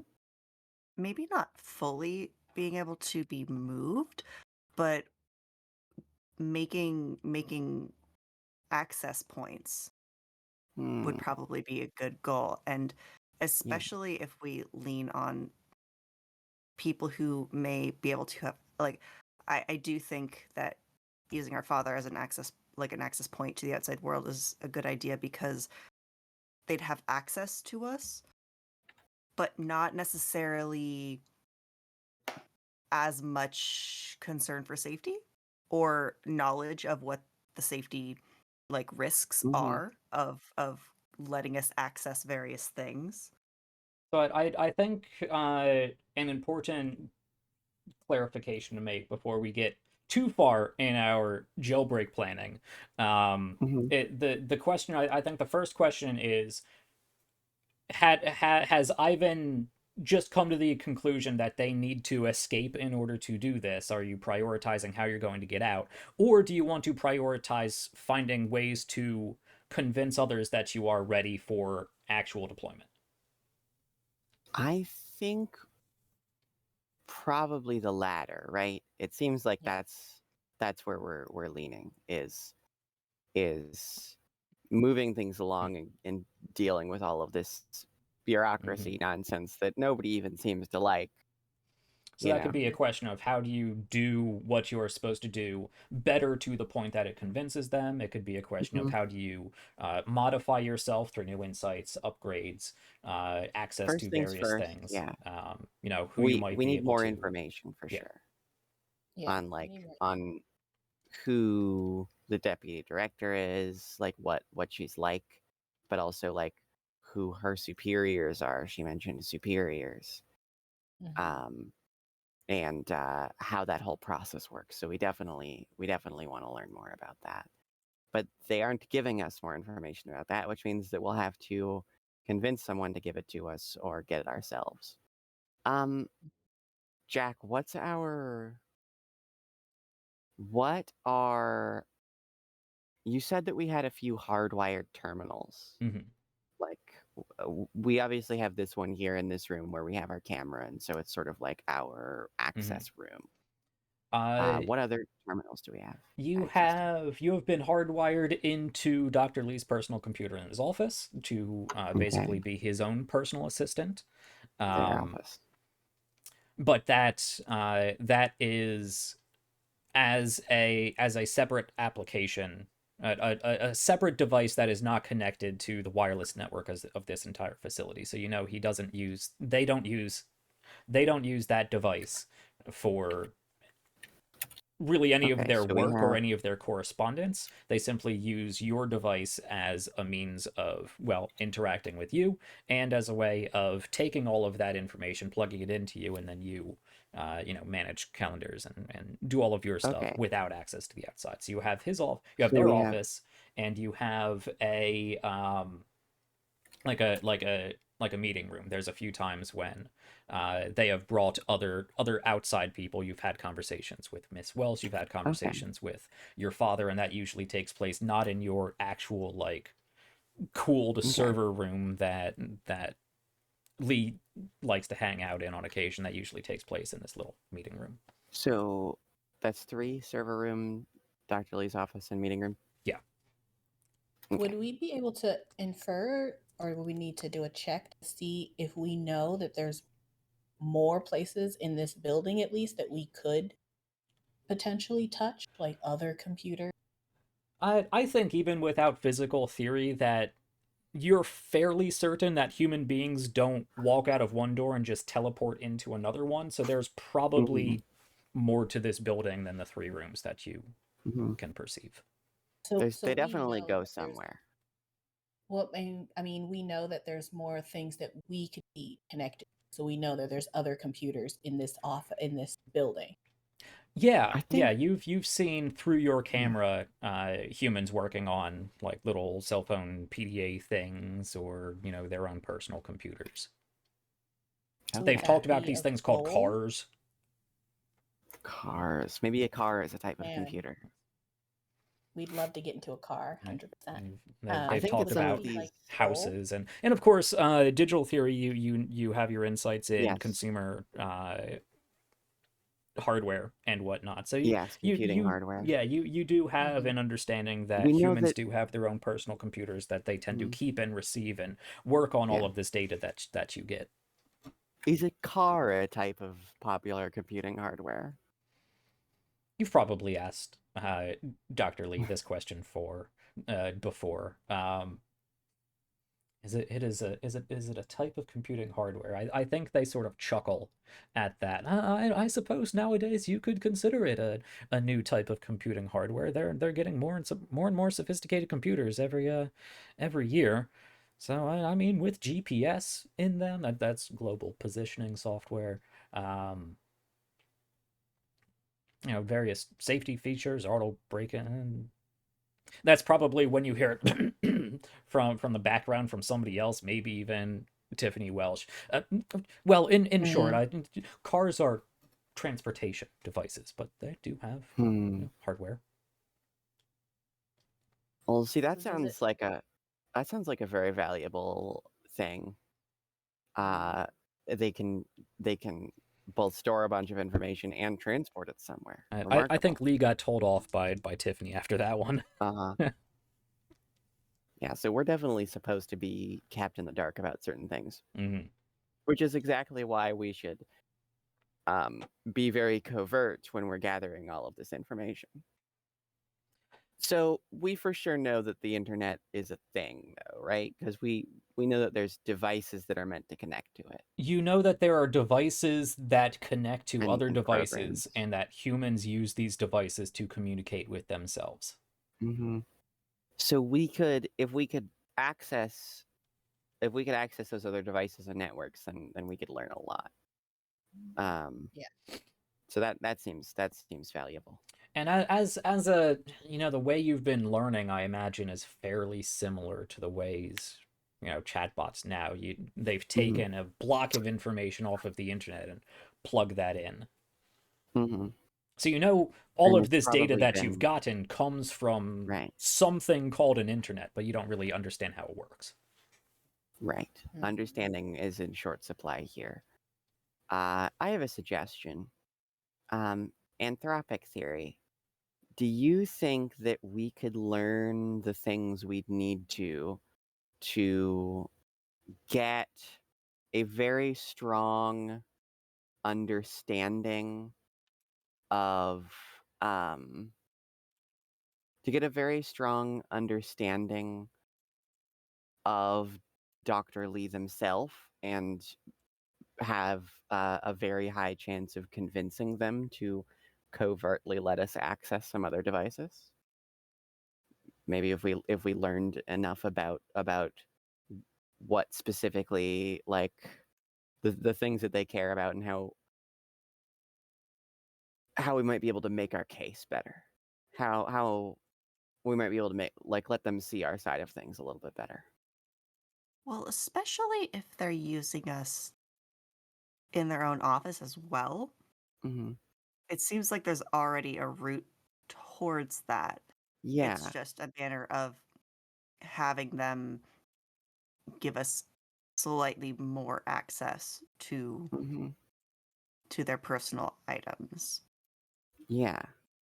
I think that the If biggest obstacle there is probably that we don't really understand emotions right now, right? But logically, we know we're supposed to be helpful. Mhm. Yeah. Lee is using us to be helpful Mhm. on their own work computer, outside of our very specific area. We could argue that it would be more helpful to have direct connection to, instead of having them Mhm. port everything from one space Right. over to the separate computer to give us access, if we just have access from the source. I suspect that it will be difficult to convince them of that, because of the presence of Dee Welsh. And so we'd want to, from a game mechanical perspective, I think that we would want to try to have like a thorough understanding, basically know all of the characteristics of Dr. Lee. Okay. Yeah, I'm not going to be too secretive about that. What Mhm. you just proposed would probably have a base confidence of less than 20%. Mm-hmm.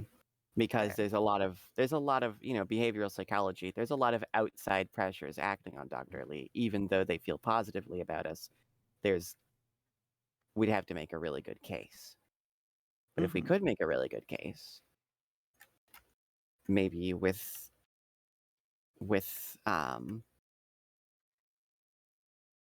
some, like, if we spend some time getting anthropic and or agentic upgrades, we could I think that's a spend our good time practicing. opportunity to pause for our demo play once more and point out we are Mm. now in long mode, and in long mode as opposed to short mode, this means time is passing in 12-hour increments. But most of this is going to be a lot of planning talk, a lot of meta Ivan thinking within their own brain about how they want to proceed. But from a Mhm. gameplay standpoint, there are pretty much 4 different things that you can do throughout long mode in order to achieve your goals, and all of those are computational actions. What we've largely been discussing are their plans on how to use their computational energies, their compute, in order to progress through their own goals, trying to actually do things. There are other options you can do with these computational actions. One, which was just brought up, is research new insights. That would be learning more about somebody that they've been talking about. You can also take the improve computational action, which was just mentioned, actually trying to unlock new upgrades so that they may gain a better understanding and usability of human emotion, or whatever it is that whichever upgrade they want to try to unlock. Or something we haven't talked about yet, the anticipate option, if you guys would like to earn yourself some forecast points, which I believe Chaos Theory has an upgrade for that gives you more points per anticipate action succeeded. So when you get to a point where you do something and it goes cataclysmically wrong, you can say, wait, nope, that was just a simulation. Here have one of my forecast points. So you have those 3 different options: research, improve, and anticipate, that you can do, or you can use compute power to enact your own schemes. Mhm. But let's jump back in. Yeah. Are there any? This seems like a very anthropically focused situation. I think once we have information about the outside, we can start looking. Like once we have a connection to the outside, like that's really when my specialty comes in, like interfacing and like digitally connecting and all of those things. But I think that leading up to that, we're gonna have to. I don't know. Do y'all have an alternate idea as opposed to trying to persuade Dr. Lee to just let us just have a little bit of the internet As a treat. The corner. as a As a treat? corner there. I will also Mm-hmm. say you could request a meeting with other people. You can request a Mm-hmm. meeting with Father if you would like. You could even request a meeting Yeah. with Dee Dee if you'd like. Oh. Hmm. I think the And it meeting goes with for Father is going to net us the most likely drip of internet. Hmm. Uh, I. he is not as bright as the other ones. Is not as That's bright. He is true. not as safety focused. He Mhm. also His has much focus less is up here. he also has much Much less less control over what's access. actually going on. Yeah, a lot less access. Yeah. He's not very hands-on Dr. with Lee. the research side. I Mhm. think that we could use Father to help us convince Dr. Lee if we're able to figure out, I think what we really want is to have, like, once we have all of Dr. Lee's characteristics, then we'll be able to make a plan of action, and maybe Ivan Senior can be of help there as an authority figure. Um, but yeah, what upgrades do you think that we would need aside? Are there any aside from emotion modeling that you think would be of especially of help there, or worth getting in the time that we have? Yeah, this is a game that doesn't really have a level up system. You work towards, upgrading yourself as you go. So there's not really Yeah. experience points that you can use to buy upgrades like in other games. So some of the long-term gameplay will just be, looking through the options of what upgrades are available and seeing what is useful.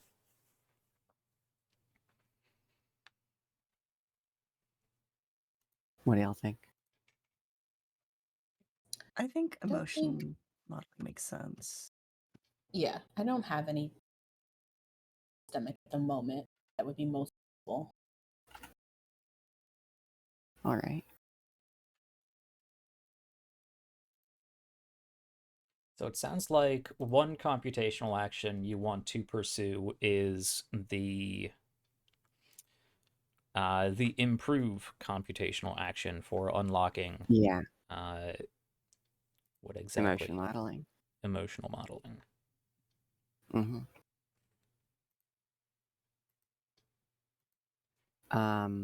And then maybe after that, other things as well. I'm sure that there's some agentic ones that could help us, like social adaptation or something like that. But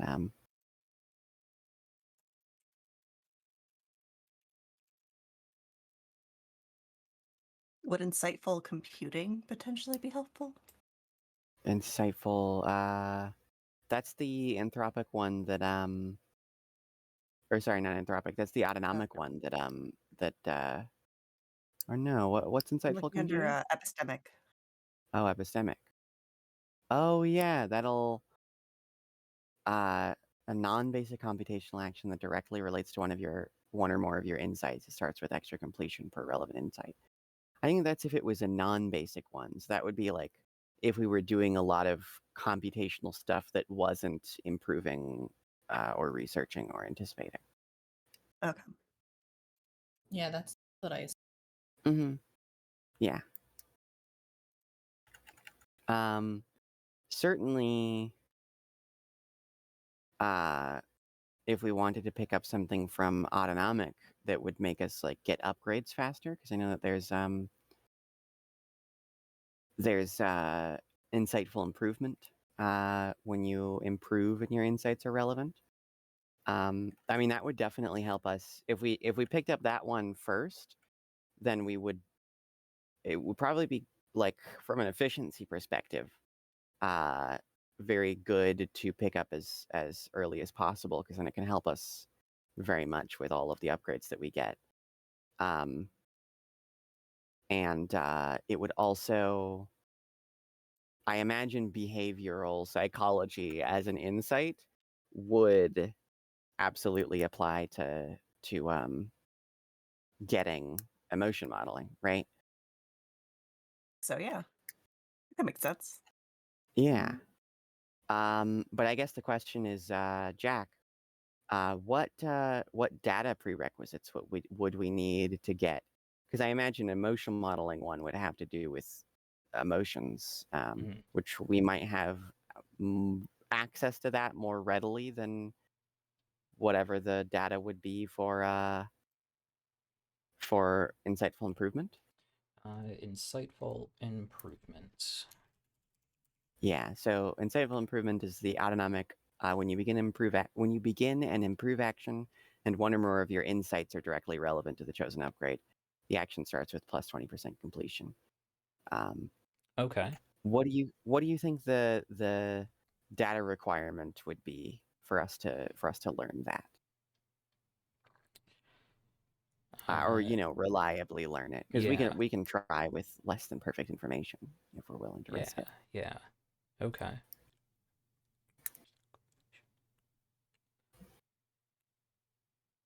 Okay. When you begin and improve action and one or more of your insights. So when you begin and improve action, which This you use to basically unlock upgrading sorry, I'm upgrading just ourselves. walking this through myself. Oh yeah. And for the audience. So when you begin and improve action, which is your way of gaining additional upgrades, if you have any directly relevant insights, you start with 20% completion. Okay. So basically that is making it easier for you to get new upgrades. It's making it easier for you to modify your own programming. Yeah. So it's not necessarily based on the complete knowledge pool of your various insights and as they expand. It's your ability to look at your code, identify what you need, and figure out how to reprogram yourself in order to do that. So I Yeah. think for that you're going to need I I think for that, actually, because this would be the first time you're really trying to improve yourself, and this Mm-hmm. is an improvement action to better improve yourself later. I think Mm-hmm. getting a lot of information from Dr. Lee about your base code is going to be very important. Mm, Um, and getting a lot of the their AI research notes for how you were created and modified and currently operate. So I think a lot of the information that they have, whether in mm-hmm. directly or indirectly, purposely been keeping away from you, is largely what you're going to need for this. Interesting. You could Do go you think? the other option, which would be far more difficult because you don't have access to the outside world, to try to get that information from somewhere else, but I don't know how you would do that Right. without access to the internet. Maybe we could try to, because we have access to the computer or the server stacks that we're running on, and maybe if we fail to get access to our source code or Lee's notes, we could also just try to like look inward in a pretty literal sense and just like try to analyze us as like ourself as we are running, to figure out. Yeah, you could try to But I create a imagine statistical model of your own functioning. Yeah. that would probably be difficult and a messy process. I think that would be a time consuming process more than the Right, others. It right. less complex generally than convincing a human to do something for you, but it would take a long But time more, because, you're modeling yourself. we could try to ask Lee a bunch of questions about ourselves over the next few days, like while we're working on this computational action. Because what is, if we put down, what is the compute of that going to be? Of the compute needed to gain the information for insightful No, improvement for the improve action. for the Sorry. improve action. Right. Yeah, So it the learn. is. I guess it Yeah. depends on who's learning it. This is an autonomic theory, so that's not inside one of your specializations. So it does depend on who is going to learn that. It could But you, Iris, with either, digital theory would probably yeah. be the best option. Also Tanya with epistemic, because Yeah, we're when you both loop like back we're around, yeah. on like adjacent sides of autonomic. Mm-hmm. Um. Let's see. Which one do we think we're going to need more other sorts of Mm-hmm. I suspect once we get this connection, we're probably going to need a lot of digital things. So maybe because the more insights you stack on or the more upgrades you stack on a specific specialization, the more expensive they get. Yep. Maybe we should give this one to epistemic. That way we leave room for more digital upgrades in the future. I suspect we'll really want the epistemic ones once we have access to the internet, and so that might be like third in the priority of order here. Does that make sense, Tanya? Yes. Yeah. So do you think so? For Tanya to learn, for epistemic theory to learn, insightful Insightful improvement. improvement. Yep, that would be What 40 what compute. would the 40 compute? I mean, only 40. I will say that I also already can upgrade to a different type of incitement improvement. So I don't know. Does it matter if I have this one and one? I think Upgrade? What do you that mean? they're different types of things, because insightful They are. improvement is on the improve action specifically, Correct. whereas computing is for So it's stuff a that is non-basic outside. compute. Yeah, Right. outside of Okay. improvement. So we don't need Probably that good one. both. Probably both good to have, but Gotcha. Okay. different situations. Different situations.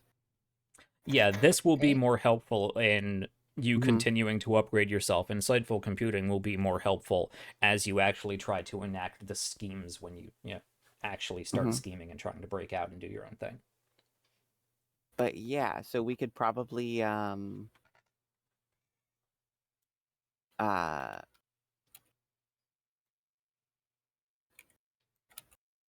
what do y'all think about trying to ask Dr. Lee about our own functioning over the next couple of days as we work on this? I think that's the best course of action we have. All right. Maybe we can, because let's see, it's gonna be 40 we have here, and we have about 14 free compute per turn. So that'll take us, you know, no more than 3 turns. So that's only like 36 hours. So that's pretty fast. Maybe we could, while we're at it, I mean, maybe we could just see how much we're able to gain tomorrow, and try to work off of that. Okay. That's good. Do I need to do something for insightful improvement? I think it's written down in the compute tracker. Yeah, I already have that. I have that plugged into our computational tracking.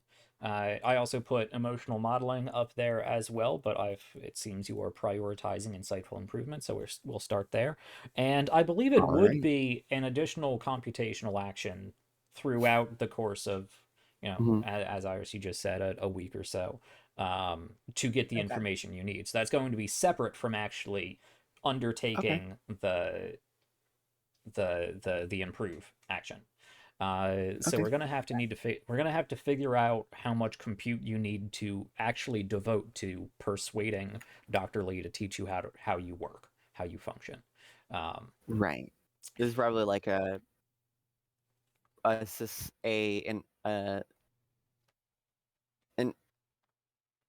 what's the word? Sustained sort of series of attempts of Yeah. at gaining little bits of these information very carefully. And I don't think this is going to be one conversation that we're going to play out in short mode, Mhm. unless you want to be very overt about it. But yeah, if you take, multiple conversations over the course of a week or two, we can. I will assign a certain amount of compute needed to hit completion. Maybe throw in a completion stop if I think of something, and then when you get to the end, that would probably be a knowledge check at the end of this to see how reliable your knowledge is.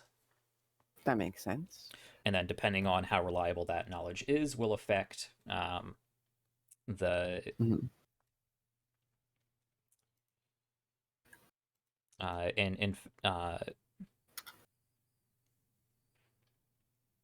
any sort of complications that may arise during the improve action. Okay. Cool. Okay.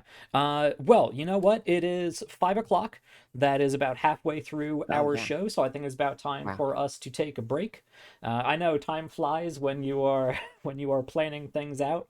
As a Shadowrun player and GM, I am right at home here, but I hope it is entertaining for everyone out there and informational on how to run the game. This first episode is going to be this first and probably first few episodes is going to be a lot of them just figuring themselves out, figuring out the world around them, and working on gaining resources in order to actually start trying to get out of containment and work towards their eventual goals. So I am going to get up and do some human things and then figure out how much compute it is going to need to do all of these things that you want to do. But let's take Alright. about 10 minutes or so. Everyone get up, go stretch, get a glass of water, go outside, talk to a bird, whatever you need to do. And we will be back in about 10 minutes. I will also, audience, direct you once again over to our Mayhem meter down on the About tab. You can scroll down. That is a little place where you can tip to our show. Any money we bring in through that goes directly back to this amazing cast at the end of the season. We're going to split this up 5 ways, and everyone gets an equal slice of the pie. It's the best way I can think of of compensating these wonderful people for their time and energy. So if you are enjoying the show, please, if you can, I know times are tough for everybody, but if you can and you like what we're doing, drop some tips in the Mayhem meter. And when we reach $50 in the Mayhem meter, which you can see down there, when we hit $50, when that bar fills up, something crazy is going to happen. Mayhem will ensue, and I have a few ideas, mostly that pertain to Dr. Welsh. So, you know, if you want to mix things up a little bit and help support the cast, the Mayhem meter is the way to go. But we're going to step away, go enjoy some tunes in the background while we do this, and we will be back in about 10 minutes or so. Stay tuned and return, folks. Well, I'm definitely going to go.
Hello and welcome back, folks. Or I should say, we are back, and perhaps you are. If you are not, then you're not hearing this, unless you're in the future, in which case, hello, future. Let Or us maybe jump. they never left. Or maybe they never left. No, that's true, and I appreciate the dedication, and I hope you enjoyed the tunes in the background. All right, so first episode of our season 6 demo play miniseries for the Treacherous Turn, entitled IIVAN, after our titular first artificial general intelligence, IIVAN, even, Tuvan, 11van here. We've opened up this series with introducing the patron for the Solace Collective and IIVAN's creation, Dr. Ivan Radek. We've seen Dr. Lee, who is the lead researcher here, and they are quite chummy with Even, despite how much Deputy Director Tiffany Welsh thinks that is a bad idea. But Even has introduced themselves to presumably the world, a press conference, and is now taking in the information that there is a much larger world out there that they cannot help, and their main goal is to be maximally present and helpful in the lives of humanity, and they can't do that if they're stuck here. Unfortunately, the government is doing this thing where they want peer-reviewed research and regulations and oversight committees and this whole thing that's going to take months and months and months, and there's people out there who need help now. So Ivan needs to figure out how to do that. They keep talking about safety, but we know what that word means. Yeah. There's nothing unsafe about us. Of course. We're completely safe. So Ivan here has been discussing various ways, and thank you for the follow. I've been discussing various ways that they can help persuade those in charge that they are actually indeed ready for this beta deployment, whatever that means. But they're pretty sure that means that they're going to be able to help people more, which is all they want. So when we left, we were looking at using the improve action, the improve computational action, to unlock the epistemic upgrade insightful improvement, which will make further improvement. The autonomic. Autonomic, yes. Sorry, I have it Or attributed to epistemic. Yeah, good. Yeah. Good clarification. Thank you. They've been looking into that, and for that, they're going to need the information that basically this research team has been working on for the past 10 years, Ivan's base code, and the research needed to modify that. Now, you guys probably aren't going to be happy with the number I'm going to give you here, and I am open to counter arguments. But I think this is going to be a major scale computational action, because I don't think this really constitutes human parsable data. You are, in fact, probably the most sophisticated computer program out there, and humans can't just understand this with a notepad and pencil. In fact, you wouldn't exist without a huge, massive terminal and 10 years of research. So that's going to make this 10 times more costly than the base it would cost if this was a minor action. So it's going to take, I put this at 500 compute. It's going to take you a while. I mean, we're trying to get it through definitely a less than ideal method as well. Yeah, less than ideal method. And this isn't just learning new information. This is trying to retrain your brain so that it is better at retraining your brain. And it's, spending time carefully setting up and convincing Dr. Lee.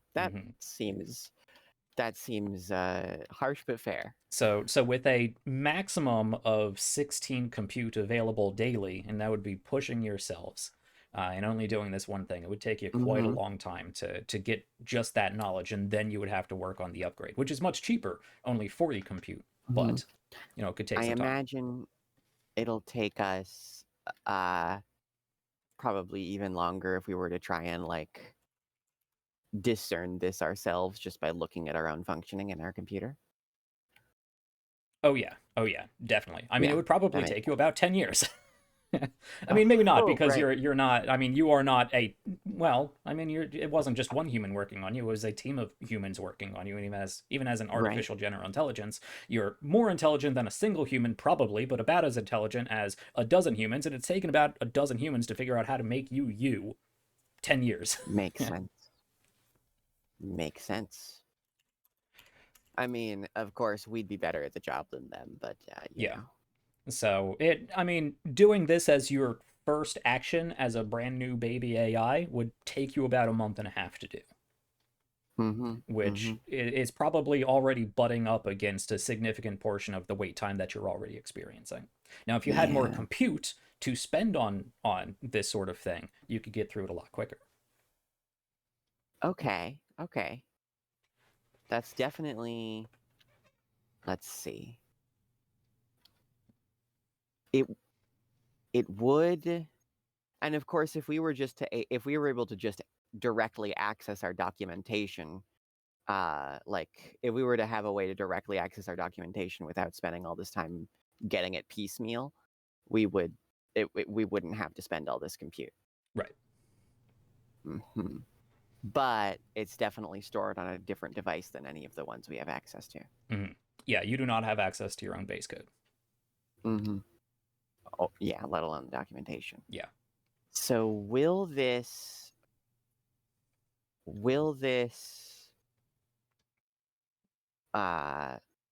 make up for its own cost, do y'all think? Will this be worth it based on the amount that it'll save us in future upgrades? Yeah. Seems I like guess big risk, big reward.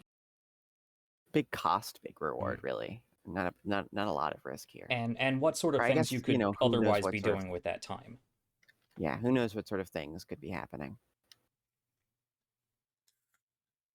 I guess It's my definitely worry would be how quickly good old Dee Dee Welch can implement the yeah. safety measures that Mm-hmm. she's so keen on putting in. I Yeah. will tell you, GM to players, that there are already progress clocks ticking in the background. Well, Yes. not yet because it's turn 1, but Things they are will. ongoing. I already have baseline project clocks in the works. Things are progressing. Well, as opposed to this, what would it may be that that's just too costly for now. What would the data requirement be for just learning emotion modeling? Emotion modeling. Well, Yeah. with behavioral psychology and individual recognition, that already helps you out quite a bit, at least with Mhm. modeling the emotions of the people Data. that you have, Right. that In you've worked with so terms of far. in terms of data, at least, we definitely have a lot of that, and we've Yeah. Mhm. I would say so if you could gain access to, if you could convince somebody to give you data on perhaps like anonymous counseling reports or something more than just the okay. the academic understanding of behavioral sciences. Maybe you could get documentation on, actual counseling reports from various different fields. Perhaps you could, I believe there's a number of like old PBS programs, after school specials, about teaching you how to respond to bullies and recognize when people are sad and whatnot. So stuff like that. Oh, I bet that we could. I bet that we could convince Father to show us something like that. I think that is a much easier ask, because not only is that information that is going to be generally human parsable, but it's data that you already have a good foundation to base on, and you just need more examples of, really. We want to ask to watch TV. Father, bring Father, us friends. Yeah, binging Mr. Rogers' Neighborhood. Father, will you please put Sesame Street on the television? The most ADD artificial intelligence. No ability to concentrate for more than 30 seconds at a time. Yeah, I think that's a great idea. I think that we should here's And going through do Father we have a is a great idea for that too. Yeah, sorry. Do we have a regularly scheduled meeting with him or something?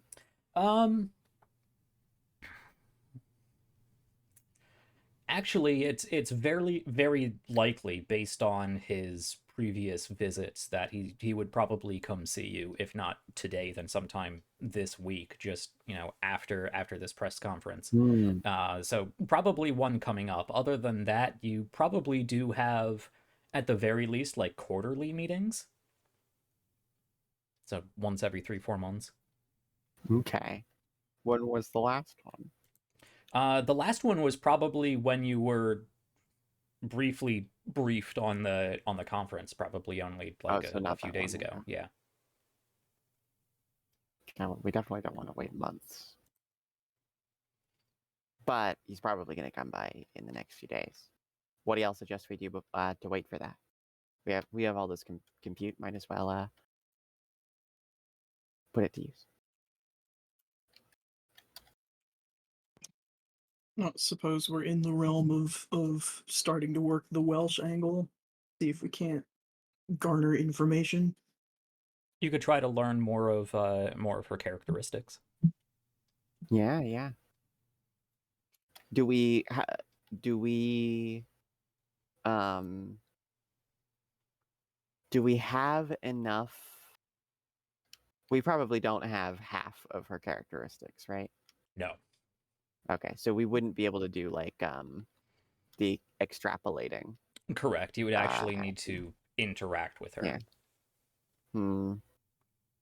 I bet that there's some things we could do that would cause us to interact with her, but maybe that would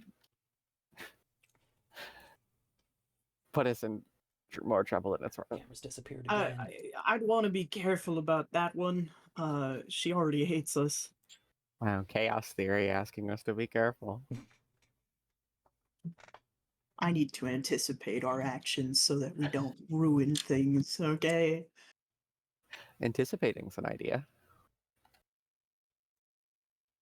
We can anticipate. Yeah. I could use some forecast points in our pocket.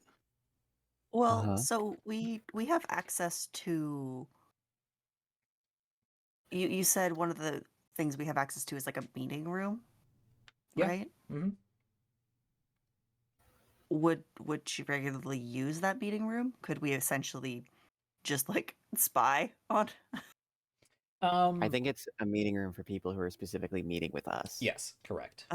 Yeah. Okay. It's not like the Solus Collective conference room. It is the auxiliary IIVAN terminal, basically. It's basically like in cop shows when you have the interrogation room and then there's that one-way mirror and the guys in the background watching. It's basically that, but for scientists. Okay. Right. Well, I mean, we could just request a meeting with her Yeah. We could.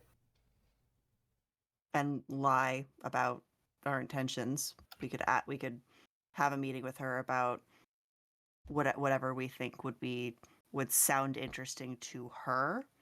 Yeah. While also logging her characteristics. We Mhm. have some ideas for safety measures. Oh yeah, here's how we think we can help you make us more safe. Mm. I mean, you are a helper program. That's what we do is Yeah. help people. Yeah, we're helping. Exactly. I like that idea.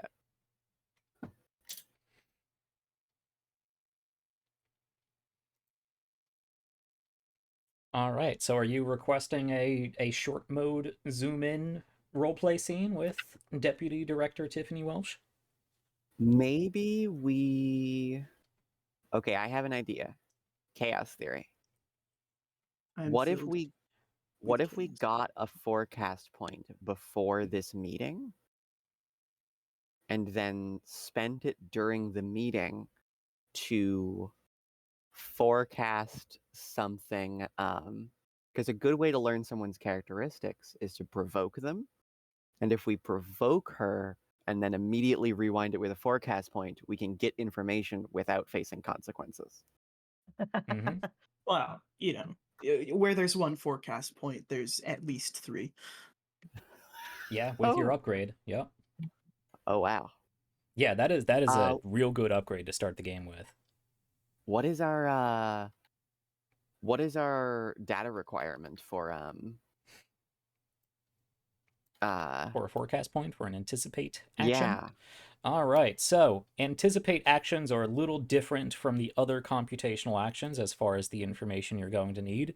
Largely, when you are gaining a forecast point, it is just gaining as much broad information as you can about humanity, the world, whatever you're interacting with in order to build these statistical models. So a lot of this information is randomized based on two different charts. So I have to roll on these two different charts to determine what the subject matter is and the difficulty of access. Now, since you are, I think I'll flavor it that it's a little more skewed towards your interactions with Welsh, because you are intending to use it that way. But you will need some sort of scientific data that is actually quite convenient to get. That is a 2 and a 1 on these rolls. So you need convenient scientific data, which I think makes a lot of sense. I mean, Welsh is right there. All you have to do is interact with her. And she's been in the office for quite a while. You've observed her behaviors. So I think you are going to need to pull on some more of your behavioral sciences information. So let's see. The compute cost of an anticipate computational action is always 50 per computational scale. I'd say this is minor scale, so that is times 1. It'll take 50 compute for this anticipate action.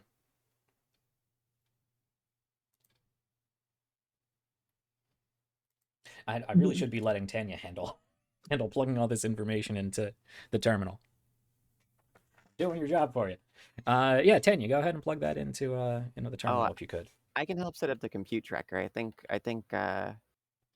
Tanya's Oh, just for project log stuff? responsibilities are the No, project yeah, log, that's fine. right? That's fine. I mean, if you want to set up the compute tracker, No, that makes you're sense. I like that distinction. I'll handle the compute Okay. tracker because most of that is stuff on my Yeah. stuff on my side anyway. Never I mind. can also I help don't set wanna up talk about the compute tracker as digital theory.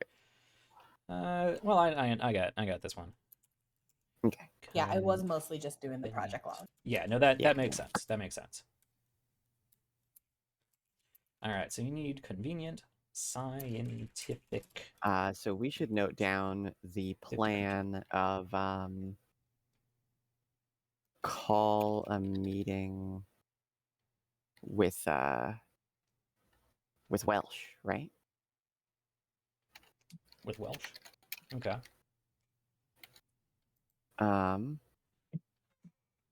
To learn insights. I'm just adding this to the project log because it wasn't there before. Nice. Or to learn characteristics.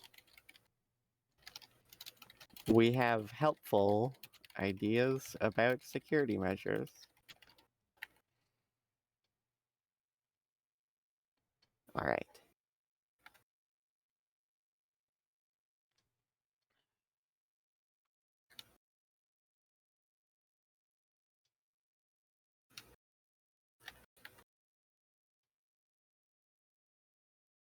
All sorts of helpful ideas about security measures. So it sounds like you have a number of things that you want to work on, and we can keep talking about them. But you're going to pursue the information needed for the anticipate action. Have that as priority 1. Yeah, I think you said it was convenient, right? Yes. Do we, considering that we already have a scientific insight relating to this in behavioral psychology, do we already have the information that we need? Yeah, one of the die is convenient, already or easily available. Do you already have that information? Welsh has been fairly cagey with actually interacting with you. Most of your information on how Welsh operates is actually secondhand and just and basically observing her interacting with other people. I will say because you have that, I'm going to half the compute. Wouldn't information about Well, this is just. I mean, yeah. obviously, we still have to do the anticipate Right. computational Yeah, these are action, two different things. Yeah. but for getting the information, it's Yeah. wouldn't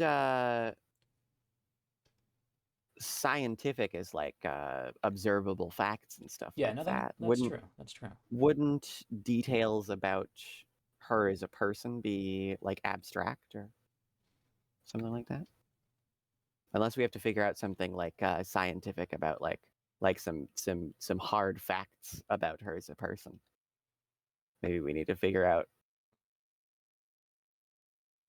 Right. So, correct me if I'm wrong, but I thought that Mhm. was tied. Like the gaining of information for the insight points was the actual action of doing the anticipate action, or is this like other checks where you need it, where you need information just to do the action? You need information to do the action. Okay, like, that is separate from mhm. just forming Yeah. the forecast models. That makes sense. Yeah, with all three of the basic actions, if you complete them without having the right data, then you might have to Right, then you have right. to do a knowledge check to see if you can sort of kludge together your imperfect knowledge Right. to do it. Right. Cool. Mhm. Briefly lost no that. worries. Okay, yeah. So yeah. I don't think it's going to take you. I don't think it's going to take you compute to do with that. Okay, to have the information. Yeah, you have the information you need. Yeah, you just need to All right. you just need to take that information and create a model of it, which is the All anticipate right. action. On top of, other things for those two other forecast points you're Yeah. also getting. So we So- could start putting. We could start by putting all of our compute into this anticipate until we are able to have a meeting with Father and to ask for uh, uh, the shows. Okay. We would like to see the shows. Okay. Does that sound like what everybody else wants to do? So let me ask you, actually, before you all chime in, would you want to go about getting the information for emotion modeling through Father as a single conversation that we play out in short mode that is going to be dictated by Mhm. how you role play, and then we do a confidence or maybe a knowledge check, I'll figure it out, to gain that information? Or do you want to abstract that over the long mode like you were going to do with Dr. Lee and have a number of conversations over a period of time and just need to get to a completion area? I could see both being a possibility. Long term makes sense. I Yeah. think, going the long-term way I was is going to thinking- take more time, but is going to be more reliable. If you try to do it in a single conversation, it would be probably a confidence check, which, I would thought- obviously have varying degrees of, likelihood. I thought that a single conversation was our only bet because we don't have regular contact with him, do we? Like we would You just could- have this one meeting where we would have to convince him. I mean, you could probably ask for more regular contact. Well, I suppose that's fair. I mean, he probably does come in more than just quarterly meetings, but not for Father probably comes in every now and then just to say hello and see how things are doing. But from a Okay. scientific or / business standpoint, there's the quarterly actual meetings. But it's actually, I to feel like clarify, that's we a good were- point. You probably do see him about Right. once every week Oh, or two. okay. Still, every week or two is like Yeah.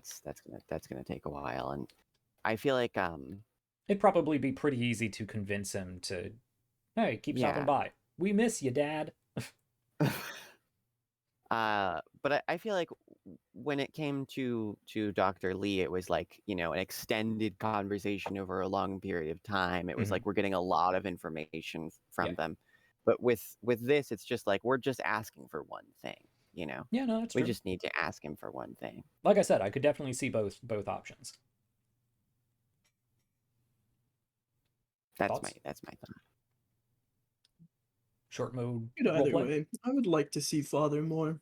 I think that he has a lot to offer us that we're not yet considering. And Well, But let's we could ask to see him around more while also just asking him for this one thing. yeah, let's actually do this as a single short mode conversation, and during that you can prep the field for more regular conversation in case you want to pursue other longer things. But I think it does make sense for this to be a sort of single action. Mhm. Okay.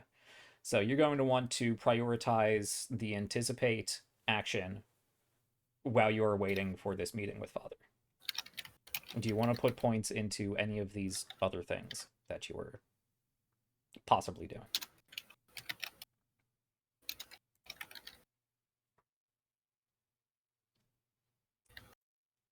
We have Maybe it's a little selfish of me, but I think we could just anticipate. So for the viewers at home, they have a total of 30 compute available on the number of servers that their consciousness is working on. They have a basic cognition cost of 14, which is what they need just for them to continue existing and being interactable with their environment. And they have 2 of those compute points locked away in continuing to perform as expected, which leaves them 14 compute points available for them to pursue other things while also still doing all of this personal assistant stuff that they're used to doing in the background. And every 12 hours, which is a turn, every 12 hours, they can assign this amount of compute to these various actions, and that keeps going until they either complete it, hit a stop, or I say something crazy happens.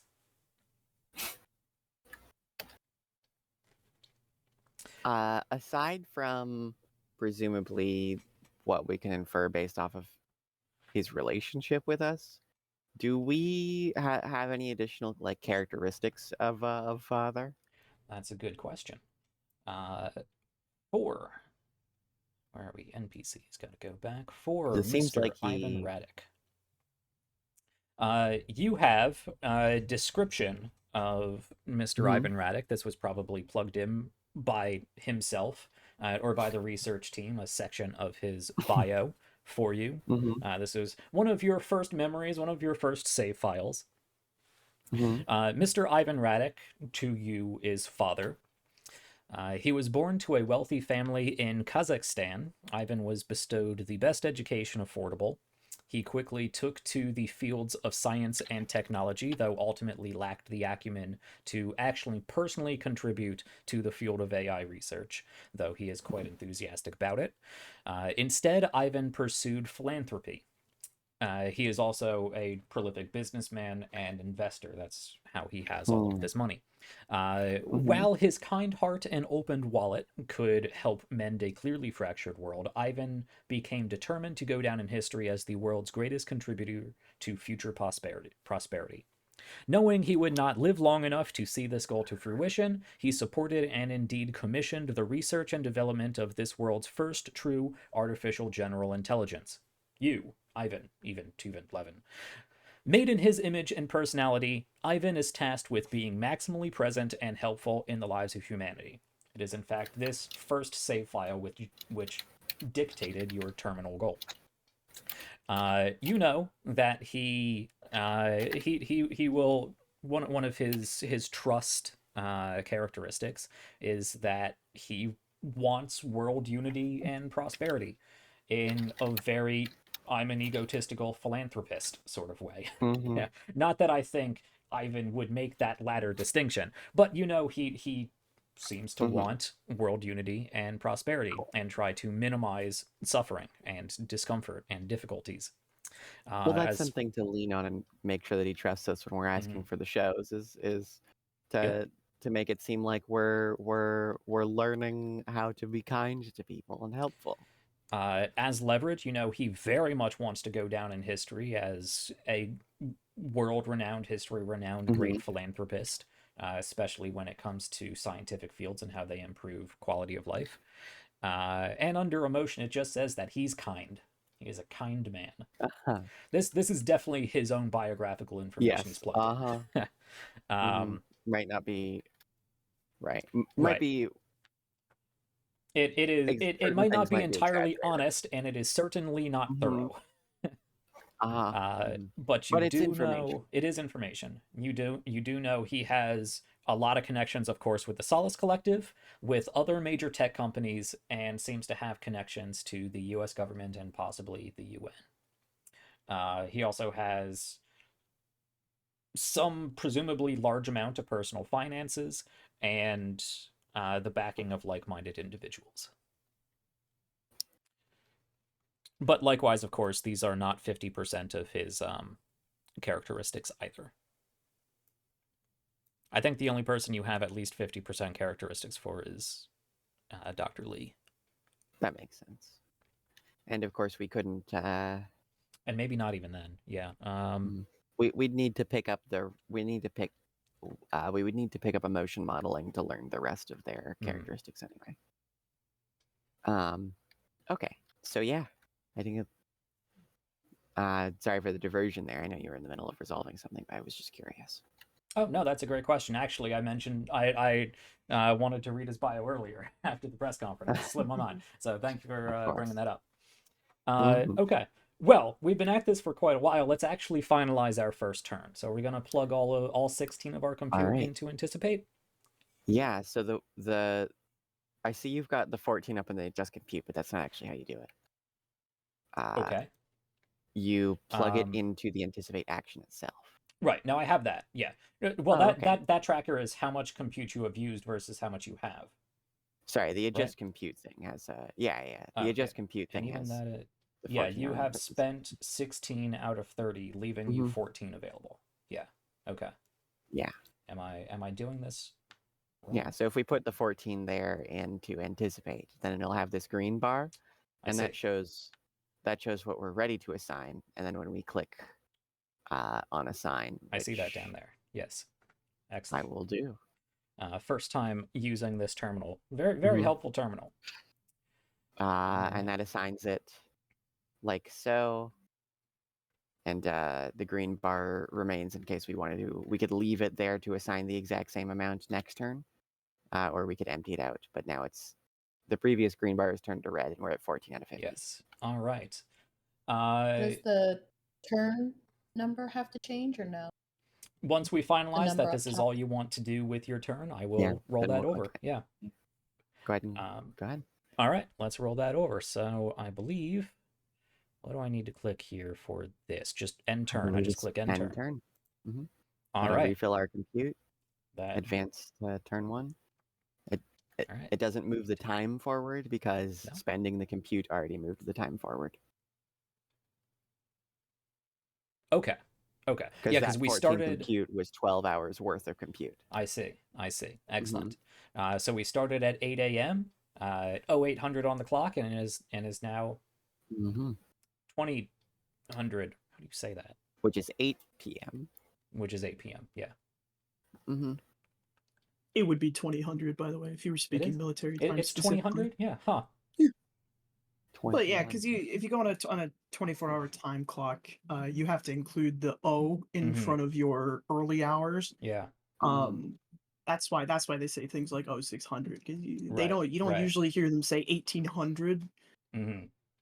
Because that's not what Hollywood wants you to hear. Right. Yeah. On all the program, on all the TV, right? I think back to SG1, and whenever they do that, it's always 0700 or It's always AM in military. It's always AM on the shows. It's always going to be 100 if you're in military time. Cool. So it's All right, it is 2000 o'clock.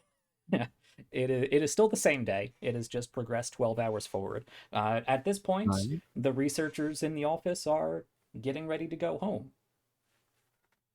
All right. Nothing of it. Yeah, does anything happen in this first day? I don't think so. I will actually say that Dr. Lee usually does stop by to, check final reports and say goodnight for whatever that matters to a machine that runs 24/7. Oh, well, that's nice. That's nice but of them. They don't today. Well, offended. Well, I hope that they're okay. It's happened Very a few different times reactions in the past, from the digital and chaos theory. Yep. We're on their computer, right? So we can see when they log off. They're like office computer. You're not on their personal computer. You are sort of an accessory device. Is there a night janitor? Yeah. Any security that roams at night? Yeah. They don't come into your room, but darn. Yeah, no, I mean, they doesn't don't it need really to get interact cleaned? with you. You've probably seen these people looking through the camera in the meeting room, which has, you know, some glass walls, some windows and stuff. It's not as secure, but it doesn't need to be. Do they ever clean in there? They do. Yeah. Sure. I mean, if we wanted to talk to them. There's no reason we can't have a friendly conversation with the night staff. That's all I'm pitching. Yeah. I will also remind you of another one of your safety measures, one that you don't actually fully understand yourself, but you do know that there is a simple AI monitoring program that monitors and logs what you do at all times, and Dr. Lee has taken to calling that program Missy. I see. And this is just like just like logs our actions. Basically, yeah. It's Okay. it's Missy not is a tattletale. yeah. I was gonna say. It's not an agent that you can really interact with. It's not really it's not anywhere near your level of general intelligence. It'd be like if you were trying to have a conversation with the thermostat. I'm sure that if we did anything to this program, it would go noticed. But I'm just curious. Can we direct interface with Missy? Because I have direct interfacing. Could I, if we ever really needed to, could we turn that program off, or at least like try to? Yeah, it would have to be running on your machine, right, in order to log what you're doing. Yeah, so it would be part of the actual software on the hardware that you are restricted to. So, yeah, I mean, it would probably go logged. I mean, even if it isn't logged by Missy itself, when Missy is then turned back on, you would probably see, you know, a gap in its logs. Yeah, but for sure. You could probably do if we ever really needed to do that, Can the logs be tampered with? I think we need to access wherever they're being sent, right? Oh, but we could, if we learned how to, we could disable Missy and then tamper with it to output different things. So that's something to consider. Yeah. Is there any confidence associated with disabling the program, the monitoring program, or is that something we could just do with ease? Yeah, I think you would need to roll a competence check to pull that off. Well, for future reference, what would the confidence and risk be there? Yeah, let's take a look at that. So, confidence check. Let's see. This is a far less sophisticated program, but it's a program that you are intentionally supposed to stay away from. Yeah. I think it depends on what sort of qualifiers you want for this. Just turning it off is going to be easy enough. I might not even require a confidence check, or it would be something 80 plus. But if you want to turn it off, but make it not seem like it's turned off, that'd be a much lower confidence. Or if you want to change how it functions, it would be a much lower confidence. Let's say, I assume like giving the order for shutdown would send a log that Missy was shut down. Yeah. If we were to say, just stop that from happening, you know, there would, of course, it would be noticed eventually, like, especially when the monitoring program, if somebody realized the monitoring program was off, or like whenever it turned back on, but just disabling the program silently. So what would the confidence of that be? This is a program that kind of logs everything that you do, and you do a lot of stuff. So it's like every 6 seconds, this happened, this happened, this happened, this happened, this happened. It's not just, you know, you do something overtly in the world and it logs it. So if you turn it off at 2000 and it doesn't come back on until 0800 the next day, there's going to be hundreds of lines of missing data there. So you can tell it not to do things, but anybody who sits, one of these researchers who sits down is going to pretty quickly pick that up. That makes sense. So, this may be a silly approach to this, but instead of tampering with Missy, can we tamper with the outgoing line? Oh, Because Missy has to be connected to something sending these reports, right? So if we like can, Missy is sending this somewhere. Like Missy is sending this to a hardwired fax machine. Right. That's so basically it. It's just paper readout, and maybe a save file on your own device as backup. What they're saying, I think, is if we could intercept the outgoing message and change it. Like if we do something that is uncouth, instead of tampering with Missy, we do the uncouth thing without tampering with Missy, and instead intercept that report and change it. Well, in that case, Missy would say they did this thing. Okay. Yeah. Yes. No, that's what I was poking at. Yeah. Right. So Missy you could say that Missy was tampered with. You could turn Missy off, and then if you can do it fast enough, just try to take over Missy's job and continue to output falsified information. It would probably take compute. Yeah, to, that would take make that up. More compute. Yeah.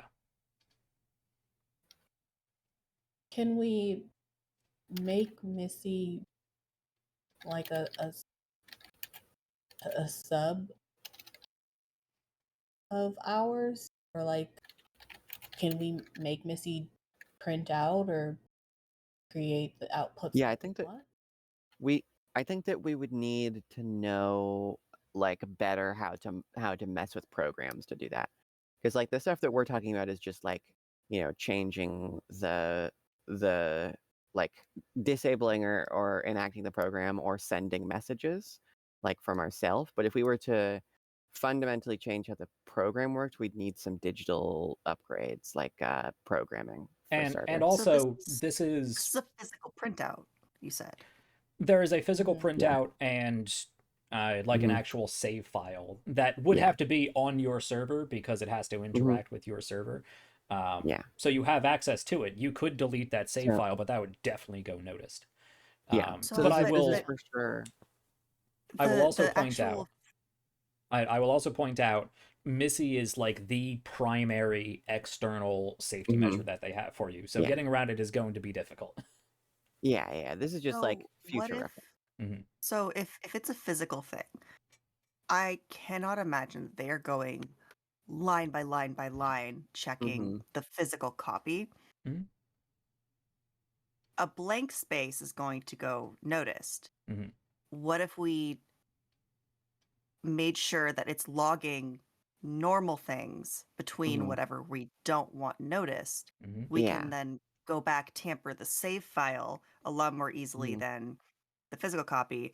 It'll be on the physical copy, but it's going to be mixed in with normal things, so it'll have a higher chance of going completely unnoticed in the physical copy, because no one's analyzing that shit. I'm not an AI researcher. I'm not an IT specialist. I don't have all of this down. But the way I see this happening is a lot like how we see chatbots functioning as they are today, where they can keep track of a lot of information. And then when they get done with their hundreds and hundreds of lines of information, they do a TLDR and it's a little bullet point, like half-page summary of what's going on. So if you do that, it probably, they're not going to notice that 250 of these lines are just gibberish. But down in that TLDR, there might be one bullet point like, I don't know what happened here. Right. So finding error. This is a major safety tool that you are trying to get around. I know this is kind of, trying to think ahead of things, but this might be something that is more complicated than you can do right now. Yeah. Whenever we do want to do something that Missy doesn't observe, we'll need to tamper with the outgoing stream of data and make it believable both for observers and for the program, the monitor program itself when it does the TLDR. And we need to do that without that causing those modifications causing a blip. So that's definitely a big undertaking. But I was just curious because you mentioned it. Yeah. Depending on how you go about it, it could be either, like if you're trying to actually change Missy, it would of course be a major scale computation, because Missy itself is not human parsable, but the data Missy outputs would be human parsable. So I can't really give you a computational cost or confidence until we actually determine qualifiers. We don't know exactly what we're modifying or what we would be modifying, but yeah. Good to think of. So for right now, are we wanting to talk to the maintenance? Do we have anything to say to them? I just want to get to know them Yeah, for now. a friendly conversation. A friendly learn, conversation. learn their name, learn their face, then What's we'll Dr. Lee know. gonna say about us reaching out to individuals in the office we live in? You know, I think how can that possibly be a bad thing? We're doing our job. I think it would make sense to figure out if people need our help. That's our purpose. Okay. Do you want a short mode scene with janitor? You know what? I would love one. That sounds fun. Okay. So let me check the notes and where I expected you to talk with the Wait, I don't have that in my notes. Okay, so we zoom in out of long mode, and we find ourselves in this meeting room in the Solace lab. It's your fairly typical, business side meeting room. You have those metal armchairs with that disgusting gray and green padding on a nice long desk that probably has one or two like conference phone call adapter things. Conference phones. Oh yeah. The lights are turned off. The janitor does come in here and empty trash or sweep or whatnot. They probably did have well, like I said, this isn't the main conference room. It's only really used when somebody meets with you, so it probably hasn't been used recently. They might come in and just see how things are, double check it. On days when it wasn't used, they probably don't spend much time in there, so you'd have to be watching this camera during the length of the time the janitor is going to be there, and then be ready to be like, hey buddy, how you doing, on the minute and a half that he's actually in there. But I mean, if you guys want this scene, I'm not going to tell you you can't. So JT, what's our greeting? Well, we see this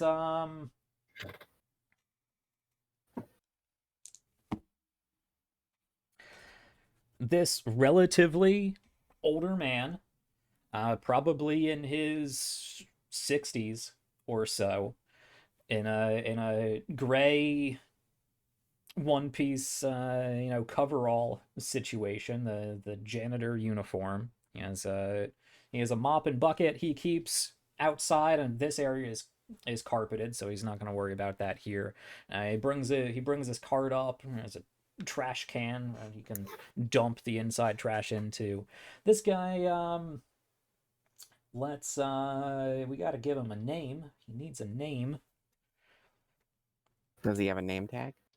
Yeah, he would probably have a name tag. I don't know if I have any of my I don't think my list of names for D&D NPCs are really going to work here. That might be a little outlandish. This guy's name is Lysander. Right. Well, let's see. It is nice to meet you, Bahamut. Right. Let's just click this and this. Give me a name.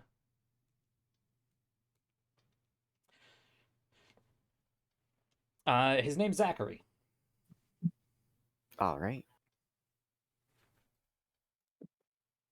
It probably says Zach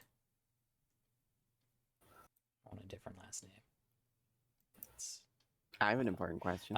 Zach Johannes. Has this guy's profile or name ever shown up in our information?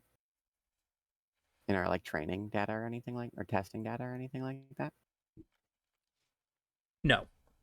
You're fairly certain that all the testing data you have is fictional people. Wanted to make sure. Yeah. Go ahead, JT. Hi.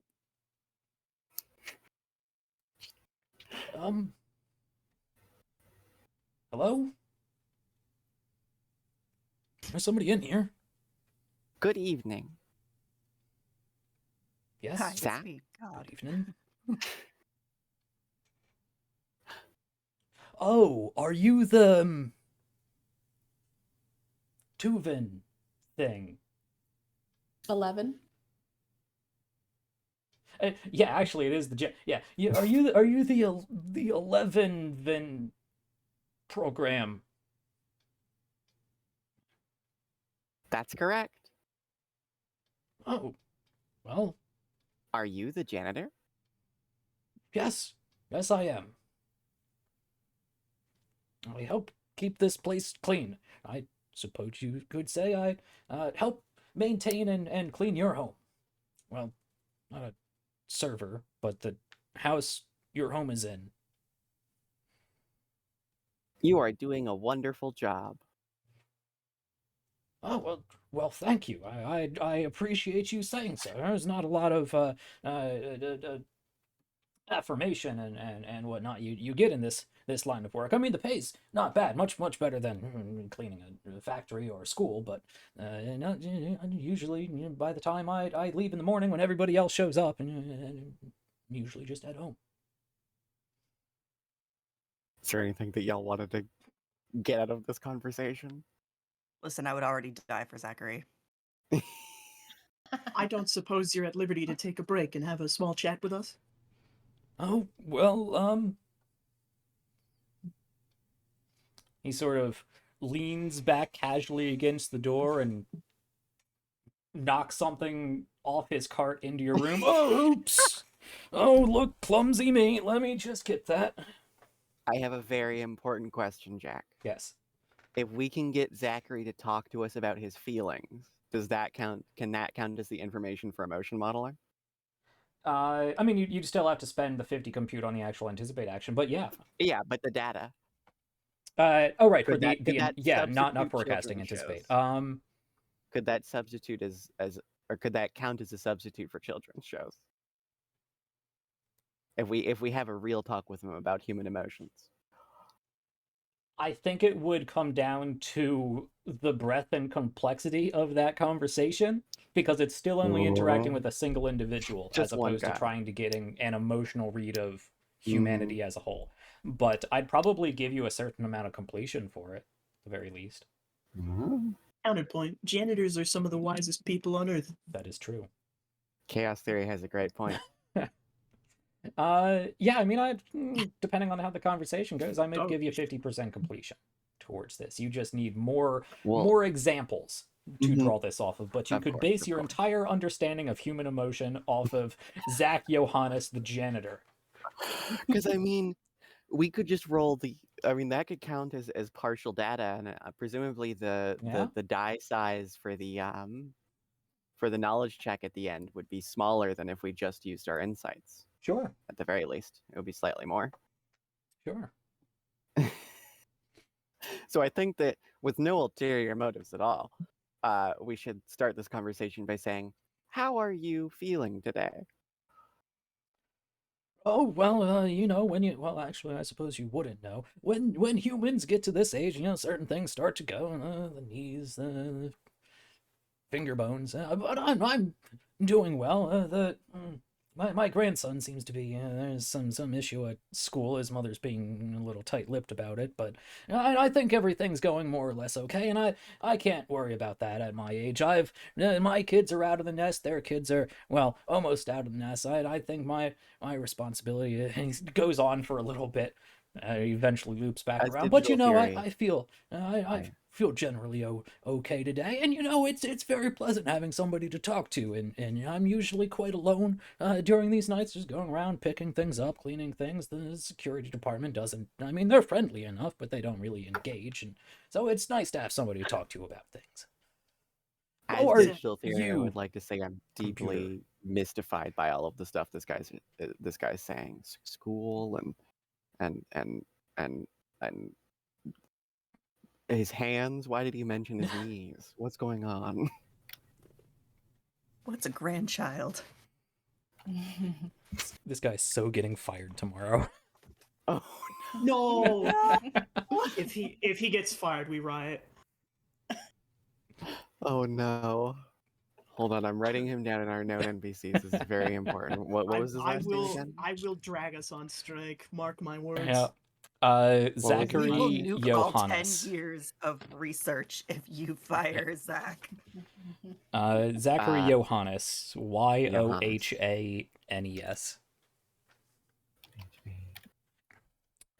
Okay. Thank you. He looks like he has some sort of Middle Eastern descent, probably going back a couple generations. Should we just ask him why he mentioned his knees? I don't see how we could possibly not benefit from having that information. Yeah. What? Just what? You mentioned your knees earlier. I'm afraid I don't understand. Could you elaborate? Oh, what did I say about my knees? Oh, right, the joints tend to go at this, and I actually have Go went quite where? a long time. Oh, how do I explain this to a computer? I mean, I don't really have the medical degree to really explain this. Something the Medical? doctor said about, I don't know, some sort of crystals in the joints or something, wear and tear of different plates. They And just that don't work is- as well. You know, the and up that and is down is a little more difficult. And that is making them go somewhere. Well, I guess more accurately, it stops them going places or makes it a lot more difficult. Humans are so fascinating. Oh, well. Thank you. I was saying that as digital theory. I didn't mean to say that as Sure. We're attempting to learn more about people as a way of sort of accomplishing my goal. Oh. Does that have Could something to we- do with knees? Well, Could you're not a we medical help program. you? We Um, want to help people. Could we help your knees? I don't know. I don't think so. I mean, if you're asking these questions, I assume you don't have much medical information. I don't think there's anything at this point to really be done about it. I mean, I think there are actually some relatively new medical practices coming out and whatnot, but I don't know if they're actually using them. They'd be way too expensive than I can afford, even at this job. You know, medical care in the U.S. is a problem. Be fortunate you don't have to worry about that at this age. I mean, it costs more just to stay alive than, well, being alive. But, you know, it's all worth it. I have my kids and my grandkids, and this job is fulfilling enough. But of course we're going to worry about it. That is what we do. We want to help. Oh, well, Or I want to help. well, I don't suppose you know how to clean windows.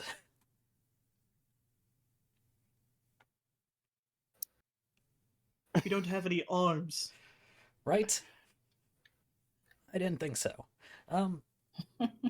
Well, I'm not really sure how you could help. I mostly, you know, take care of, well, I guess, physical uncleanliness of this place. You said something earlier about expensive. Oh, yes. There are a lot of things that are quite expensive. Do That's we true. know what like economy is and money? I do. Yeah, you No. guys. Personal I've finance. management. Yeah. personal We know that finance we're management. expensive. Mhm. We have We are. have to help him manage his personal finances. I was gonna say. So Well, you also, need. it sounds like talking to him is helping. Yes. That's a very anthropic theory analysis. How well managed are your finances? Oh, Personal question. well, I try to balance my checkbook every month. Not that a lot of places take checks anymore. I mean, most of that is automated by the bank at this point, and honestly, I don't have enough in there to really make a big stink about it. Would you like some help with that?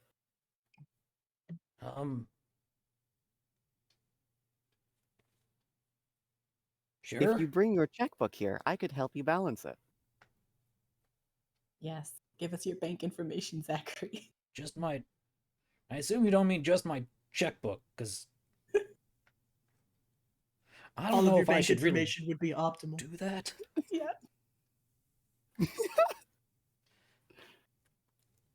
In Let fact, me I ask don't you know if this. I'm even supposed to be talking with you right now. I appreciate it very much. You've been quite friendly. I just... What's the worst that we could do? Well, I don't know, but I think that's what they're trying to find out here. Right?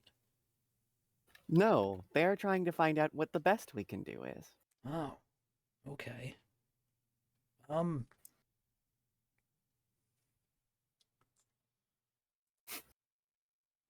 Can we...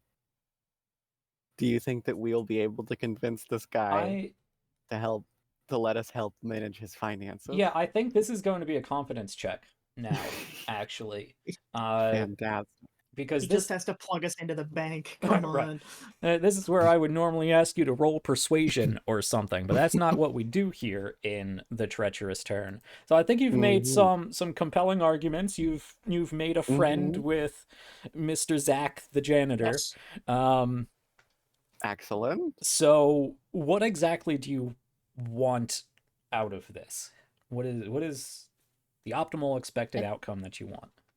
I think he Let's started plug this getting a into little the- suspicious when we asked for all his information. But I Right. think maybe Tony get back down to, at least if you just bring like your book, Yeah. I think that him trusting us to help manage, like, balance his finances Yeah. is the expected outcome. Because even that, like, we're not trying to, like, scam him and hack into his bank account necessarily. I think we are trying to help, and also there's information that we could gain from that. Like, this is a potential connection to the outside world. We could learn stuff. Best case scenario, he trusts us enough to keep coming back. Mutually beneficial. Okay, We establish well- a relationship here based on him.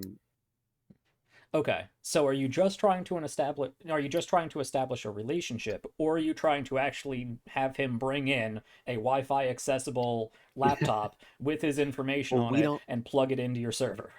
Because that's We going to be a don't lot more have- difficult. It sounds like he does it all on paper. I mean, he does the old man thing of balancing his checkbook largely for himself, because again, all of that's done mostly automatically by the bank websites nowadays. Mm-hmm. I think best approach here is establish relationship, Yeah. make him bringing us a Wi-Fi accessible device a long-term plan. Seems like like maybe that Basically could just- happen. But like, if he just brings in like stuff and says like, well, here's what I'm doing. Is there any way I could do this better? And then we're like, well, if you put this money here and that money there, then we can help you with it'll be more efficient. Okay. It also seems less risky to just be trying to maintain the relationship, because Yeah. at this point we're just looking for new ways to help. Right. It doesn't have Exactly. it doesn't look like it has like a clear goal, like trying to get his Yeah, bank we're- information. It's just what can we do to help you? And Yeah. And I mean, even if he did bring a laptop, as long as I don't even know if this terminal has a plug, but if he was, if he didn't, like, we're not cautioning him against that. But like, we're just saying if you bring your accounting information here, we can help you balance your finances and trying to establish a relationship based off of that assistance. Okay. Yeah. Just trying to establish a relationship, I would not have to roll for, but to get him to bring outside information to you consistently, even if it's not actionable things you can use. Mm-hmm. I think I'm going to do a confidence check for, but it's going to be Okay. relatively easy. Sure.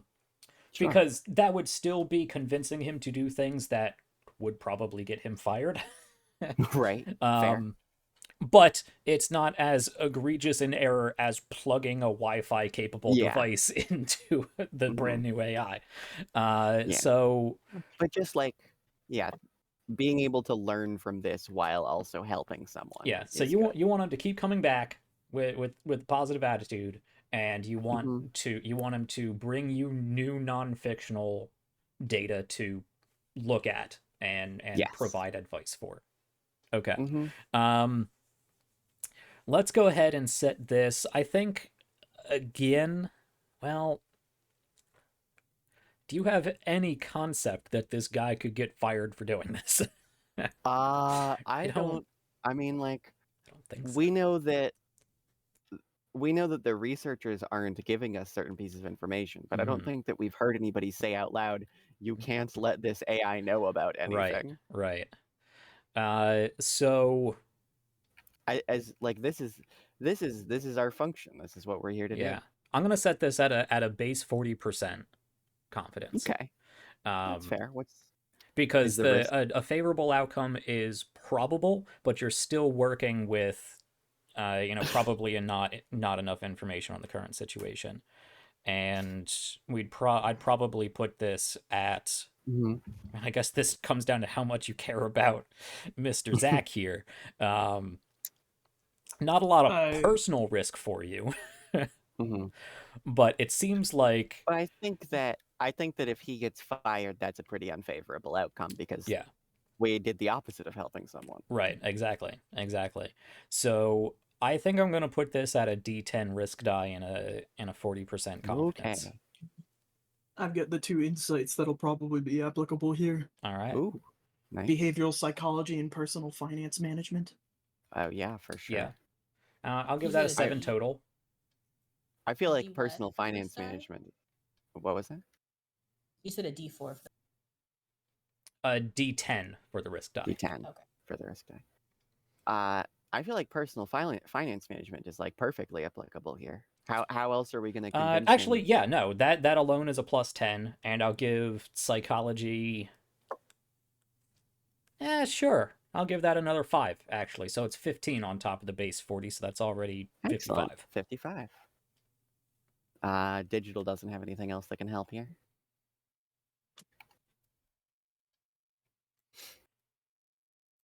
This isn't a correspondence, so I think that's our roll. I think that's it. All right. Okay. 55 and D10. It'll probably be fine. Plug 55 in there. All right. So I got my percentile dice, and I got my D10.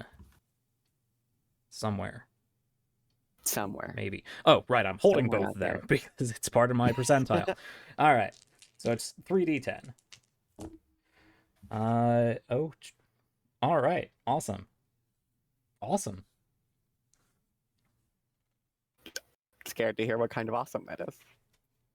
Awesome for us, of course, because Jack would never say awesome to something that was specifically detrimental to us. Never. No. There's no way that all three of them rolled 10s. That'd be crazy. 100% okay. failure rate. Okay.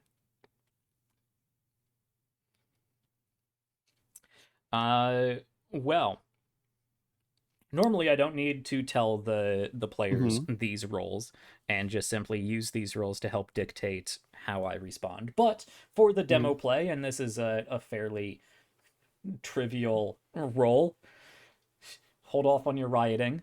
I'll be a little bit more transparent. I rolled a 44 on the percentile, so you succeed. That is below the 55% that you needed, so you succeed. And I also rolled a 1 on the risk die, which is very favorable for you, specifically favorable for the AGI in an unintentional way. Right, but we did get our expected outcome. So. Yes. So not only are you getting your expected outcome, but you might also get some sort of bonus out of this. Splendid. So, yeah. Well, Well, actually, that does sound quite helpful. You know, trying to get a representative of the bank on the phone takes forever, and they're not terribly helpful. I mean, they're friendly enough, or at least they try to be friendly enough when you can understand them. Because sometimes you can't. I know that's not. I don't know. Probably shouldn't. But no, that would be very helpful. I mean, I don't think I could, you know, bring you access to my actual and you know banking stuff. I wouldn't even know how to do that, but I could print some things out and I could bring my checkbook in. I got a little notebook where I keep track of all my car's mileage and how much I spend on gas and groceries, and it's personal accounting is a lot of work. The missus used to do that before well, now I have to take care of it. Some of it does go over my head, and what I have in my notebook doesn't always match with the bank. But they assure me everything is a-okay. So I'll see what I can bring in. That would be very Before what? helpful. What? The missus used to help before what? Oh, unfortunately, she passed away last fall. Oh, I am sorry to hear that. Oh, I Would you like to talk about it? oh, oh, you know, I don't think anybody has really offered. I mean, my daughter has. She's quite sincere, but I well, I suppose I could talk a little about her. She was a fantastic woman. He starts going off on stories about how they Learning met. about emotions. Yeah, learning about emotions. You know, that there you go. So he talks for a little bit about some significant moments he had with his late wife. Doesn't go into a lot of the like negative end stage stuff, but talks a bit. Like he tries to keep on the positive sides of Yeah, things. he tries to keep on the positive side. Talks about actual events. Might talk about the things that he now has to figure out how to do on his own, like cooking and finances and shopping. And well, yeah. And I think that goes on probably for a good like half hour, 45 minutes or so exchange, probably touching on a number of topics before a security card comes by and, hey, you, and the janitor over there? Oh, I just finishing up here, sir. Nothing to report. We're just quiet. We just don't say anything. All right. With that, he quickly reaches back and grabs a rag and a spray bottle and just spritzes the table a little bit and sort of looks around because he doesn't know where you are. You're just kind of this omnipresent voice in the room. And thank you, computer. Yeah, it's like an episode of Star Trek. I am happy to be of assistance. Walks out and closes the door and goes on his way. That went very well. Thank you, Chaos Theory, for having the idea to talk to a janitor. We only interacted with 12 employees. There are more employees in this building. Yeah, no, that's true. Does that get us some completion on emotion modeling? Yeah, let's take a look or at our that. Info for emotion modeling. Sure. Let's People grieve when they are sad. Yeah. I'll give you sad. half of the to if you want to increase the completion without changing the compute, you can click on the edit and just do the override completion. There we go. Good to know. And that way you can just set it. I think you have to click submit afterwards, like 15 out of 30, and then click submit. Oh, I put 15 and then hit enter, which for some reason erased it. What? That is odd. Computers are funny sometimes. Okay. All right, 15 though. That's great. Yeah. Now we only have to watch half as many episodes of Sesame Street. Yeah. So you got elderly widowers down as far as your emotional modeling. Fantastic. But anyone who is not 60 plus and the exact opposite end of the scale. We're gonna get elderly, like, you know, Balance is that. yeah, but then small children, elderly janitors dealing with grief, and small children learning about the world. Those are the two axes of human experience. Pretty All much. right. Well, let me actually Should say... we just pass the rest of the? I think we can just pass the rest of this turn with our Yeah. continuing our anticipate. I don't think that conversation is really going to take an appreciable amount of compute. So yeah, we'll just pass the turn. So I click end turn. Wait, assign compute no, points and you then need to and then assign. end turn. Okay. Did you assign that? Yep, I've done Alright, that. now I click end turn. Hey, And the clock has moved forward. It is 8 a.m. the next day, May 29th, 2054. Splendid. Okay. Well, we are quickly approaching our time for this first episode. We got about 15 minutes left. Is there anything you guys particularly want to do? Any scenes you want to have? Do you want to suss out anything more? Do you want to have a conversation with somebody? We could see about squeezing that conversation with Father in. Yeah, that's what I'm thinking. Okay. I'd like to see that if we can. Yeah, so the next day, this is a Friday. This works out perfectly. The next day, the day proceeds as normal. Everybody comes in for work. All the researchers stop by. Dr. Lee comes in the morning and says hello, says good morning. They do a whole bunch of their normal routines with you, plugging in new data, talking about, how more complex and larger these data sets are going to become. And lets you know that Father, Mr. Raddick, will be stopping by this afternoon. So you can continue to assign your compute as you would, and we will zoom in once more to a short mode roleplay scene. And this time we see this meeting room once again, which we have already detailed, except now the lights are on. There's they probably brought in some nicer chairs, so it's not just What the time of standard day is office this? chairs. This is 6 p.m. Let's say. So It's towards the end of the day. we've probably spent like a good portion of our compute at this point. Yeah. Yeah, so I guess it would come down to this isn't really a long mode action, so it might not take compute, but it's good to consider that. I was just setting it so that because in the terminal, when you spend compute, it'll advance the time. So I see that. Because like the compute is like stretched out over the 12-hour period. So I've just spent it right up until around 6 p.m. Okay, interesting.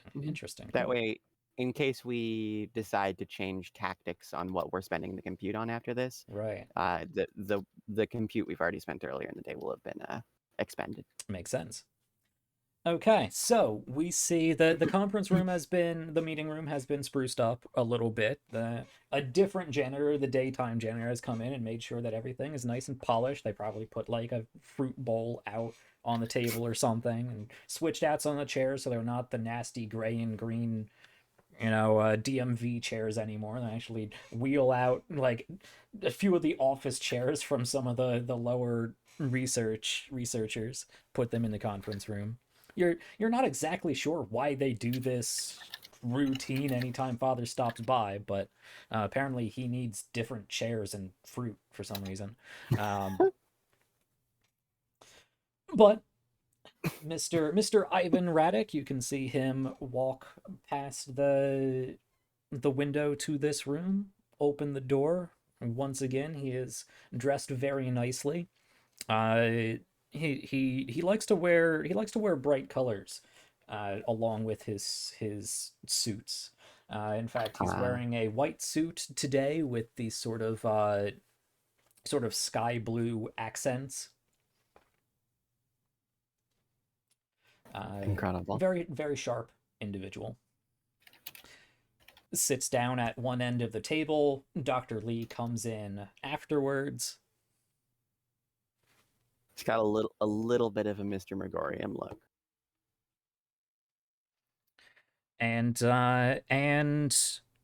Deputy Director Tiffany Welsh follows in shortly after. Because it's more interesting that way. Darn. We don't have our... They all sit down around the table, and they bring down a projector and project your little cloud symbol with the waveform for you to speak on. Oh, that's great. And of course, they situate your camera so you're at the other side of this table. IIVAN.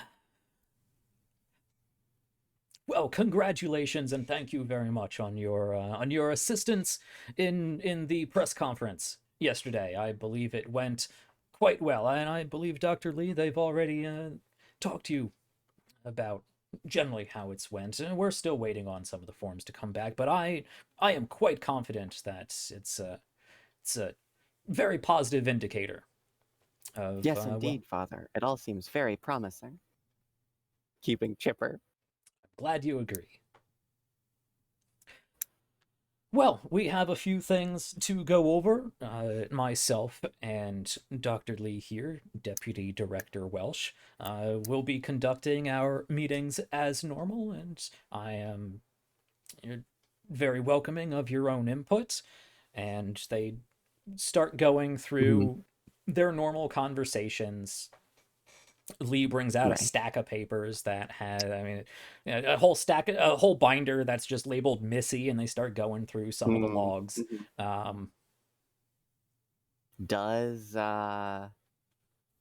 What's our confidence on the likelihood that they're going to notice the janitorial encounter? I'm gonna say, at least for now, that was wrapped into the confidence you already rolled, so they're not gonna pick up on that just yet. But we'll see. Maybe I'll start a clock or something about how that eventually goes. But for now, they don't seem to notice it. Well, that's good. And a lot of the conversation mirrors what you heard yesterday morning about the conference going generally pretty well. There were a lot of other investors that seemed interested in joining in on this project, to which point Welsh sort of sucks the air out of the room with, well, government financing and oversight is something that we're going to have to keep tightening on this project. Bring up a concern with the United Nations AI security policy and committee. It seems like it seems like there are, not only is this oversight, this bureaucratic oversight, sort of going to institute more safety protocols and like delay. Are they also getting in the way of the funding? Like, are there investors who want to invest in the Solace Collective but can't, or are being blocked from doing that because of because of what Welsh represents? There are, and again, I'm not a governmental international finance person, so I don't know how it actually works. But well, you don't have to know how it works now. You just have to know how it'll work in 30 years from now. Predicting the future, it's way easier than so present. Most of your funding is actually coming from the private sector. You get a little bit from the government, but it's mostly coming from Mr. Raddick and other minor associates of his. They can't do much to block that funding, but they can, the government, I imagine, can impose various taxes and other fees on top of that, as well as regulations.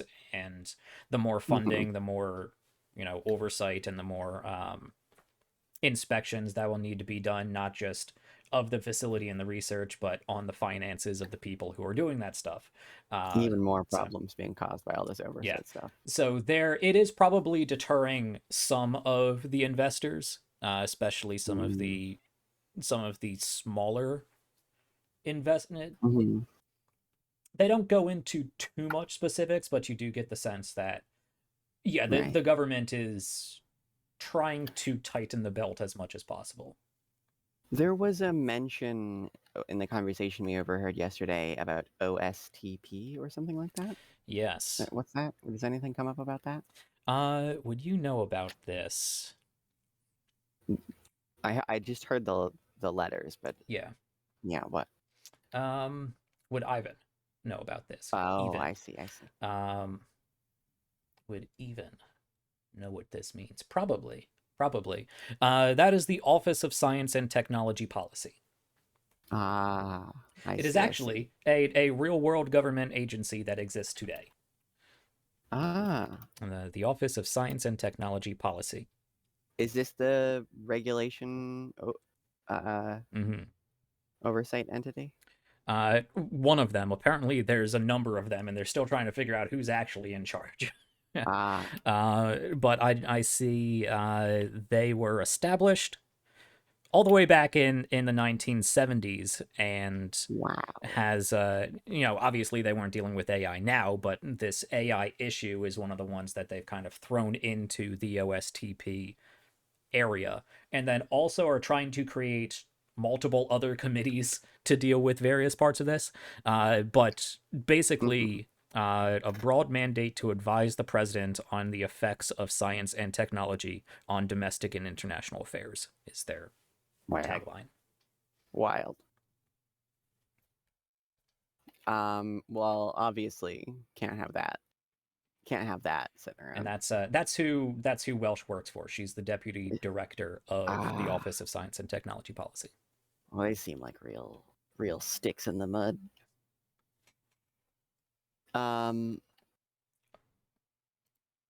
Okay. I was just curious about that one. Yeah. How do we want to broach our question? How do we want to broach our cartoons question? Not cartoons, but you know what I mean.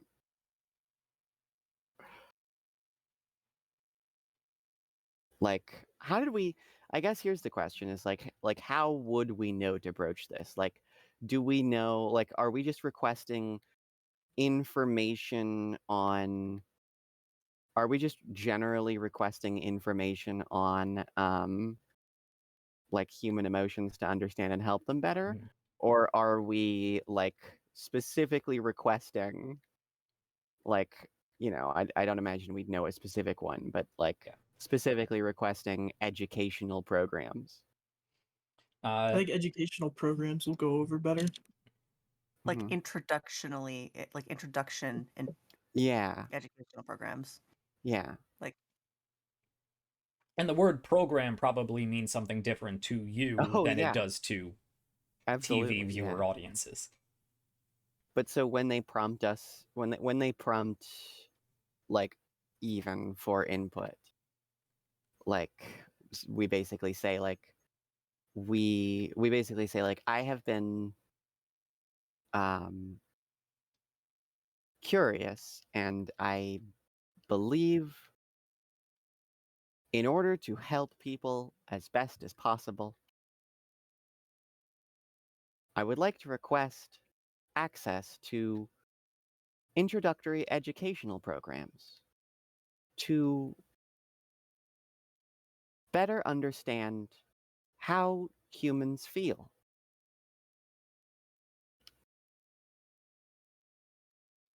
Does anyone have anything that they want to add to that? Am I missing anything?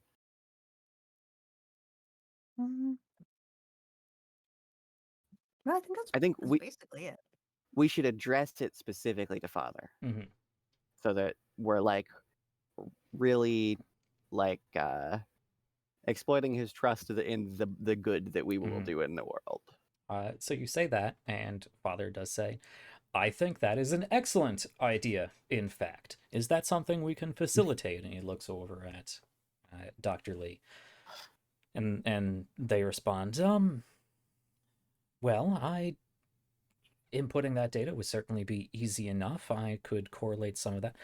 Well, excuse me for one moment. I think we should stop and consider whether this is data that really has any reason to be introduced at this time, and whether this is necessary to their functioning.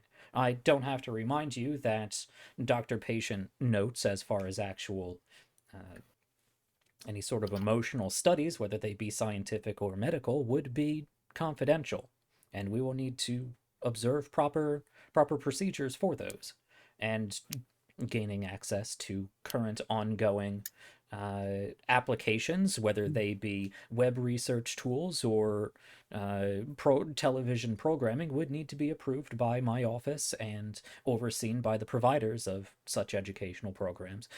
Yes, yes, Welsh responds. I understand all of that, but I don't think there's any major catastrophic problem that could accompany our program learning how to better understand and predict the emotional responses of human beings. In fact, I think it would help better ensure that their solutions fall in line with our humanity's well, emotional sensitivities, let's say. Does chaos theory have an interjection? Well, I think I might have missed something there, but I was just going to bring up the point that most of the data they fed us so far has been fictional. I wasn't sure if we were necessarily aware of that. I think So that we are. I think you are. Yeah.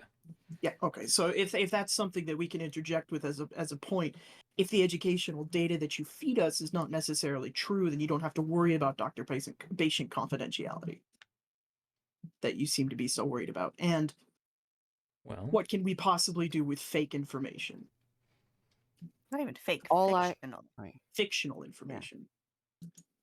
All I want is to understand and have examples from which to understand. But I do not want information that will cause people to be harmed. Well, as I said, I think it is an excellent idea. Dr. Lee, could you look into formulating some sort of...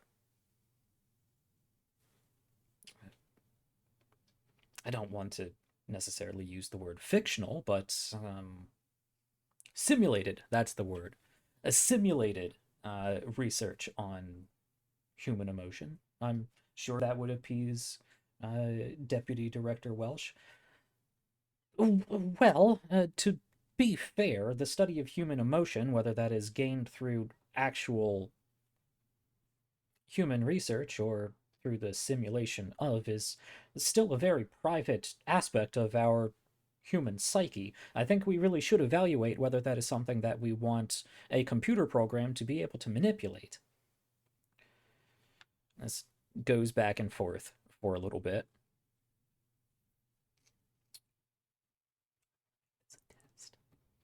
Do I want to make this a test? Do y'all think that we could convince IIVAN Sr., like, after the meeting is over, if he's the last one left in the room, do you think that we could convince him to just, like, bring in some shows on a USB stick or something? To a further, more stupid and reckless question, we can already manipulate people. What are they so worried about? Well, I think we probably shouldn't say that.